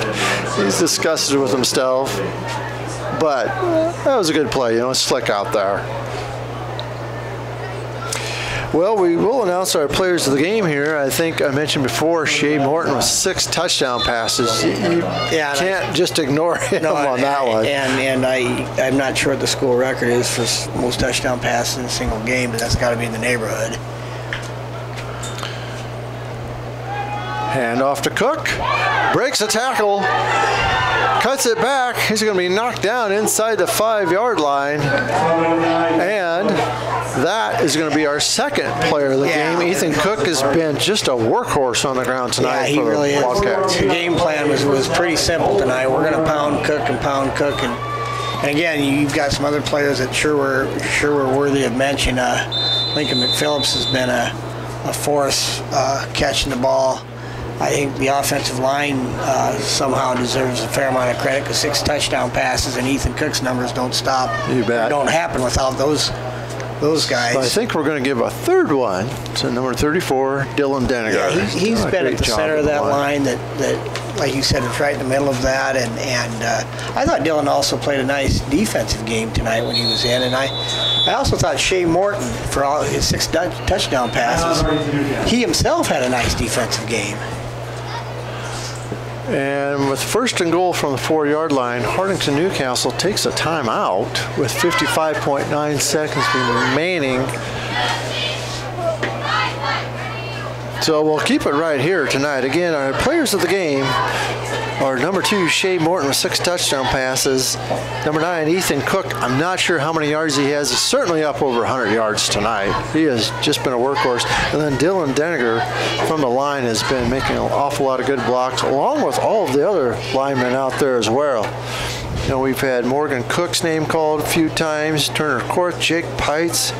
You know, Tegan Scoggins been in there spelling Deniger after he's got a little injury. Even what Tegan did, Carson Sudbeck's played quite a few snaps in the offensive line.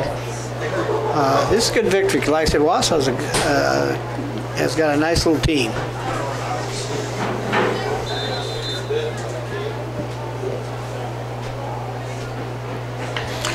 So 1st and goal. Hand off to number 7, not going to get in there, and they put in number 7. That is Reese. How do you pronounce the last name? Katalik. He is a 105-pound freshman. And number 12 is in there as well. It's Carson Jones. He's a 115-pound freshman. We're going to give him some time here. 45, Aiden Gratzfield's in the ball game. Not sure if they're going to get another snap off here. 42, Parker Hopping. So some young kids getting a few snaps, which is nice because they work hard all week.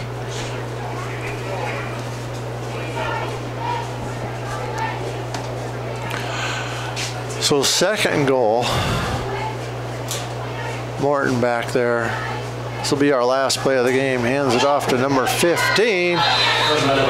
And as Jake Pites gets in there, the freshman. But time expires, and our final score here from Russ Hookstein Field is Hartington Newcastle Wildcats 49 and the Wausa Vikings 30. To recap our scoring, and there's a lot of it tonight, folks. Morton scores on Korth scores, Turner Korth on a 27-yard pass from Morton with 8:28 remaining. In our first quarter, Deniger kick made it 7-0.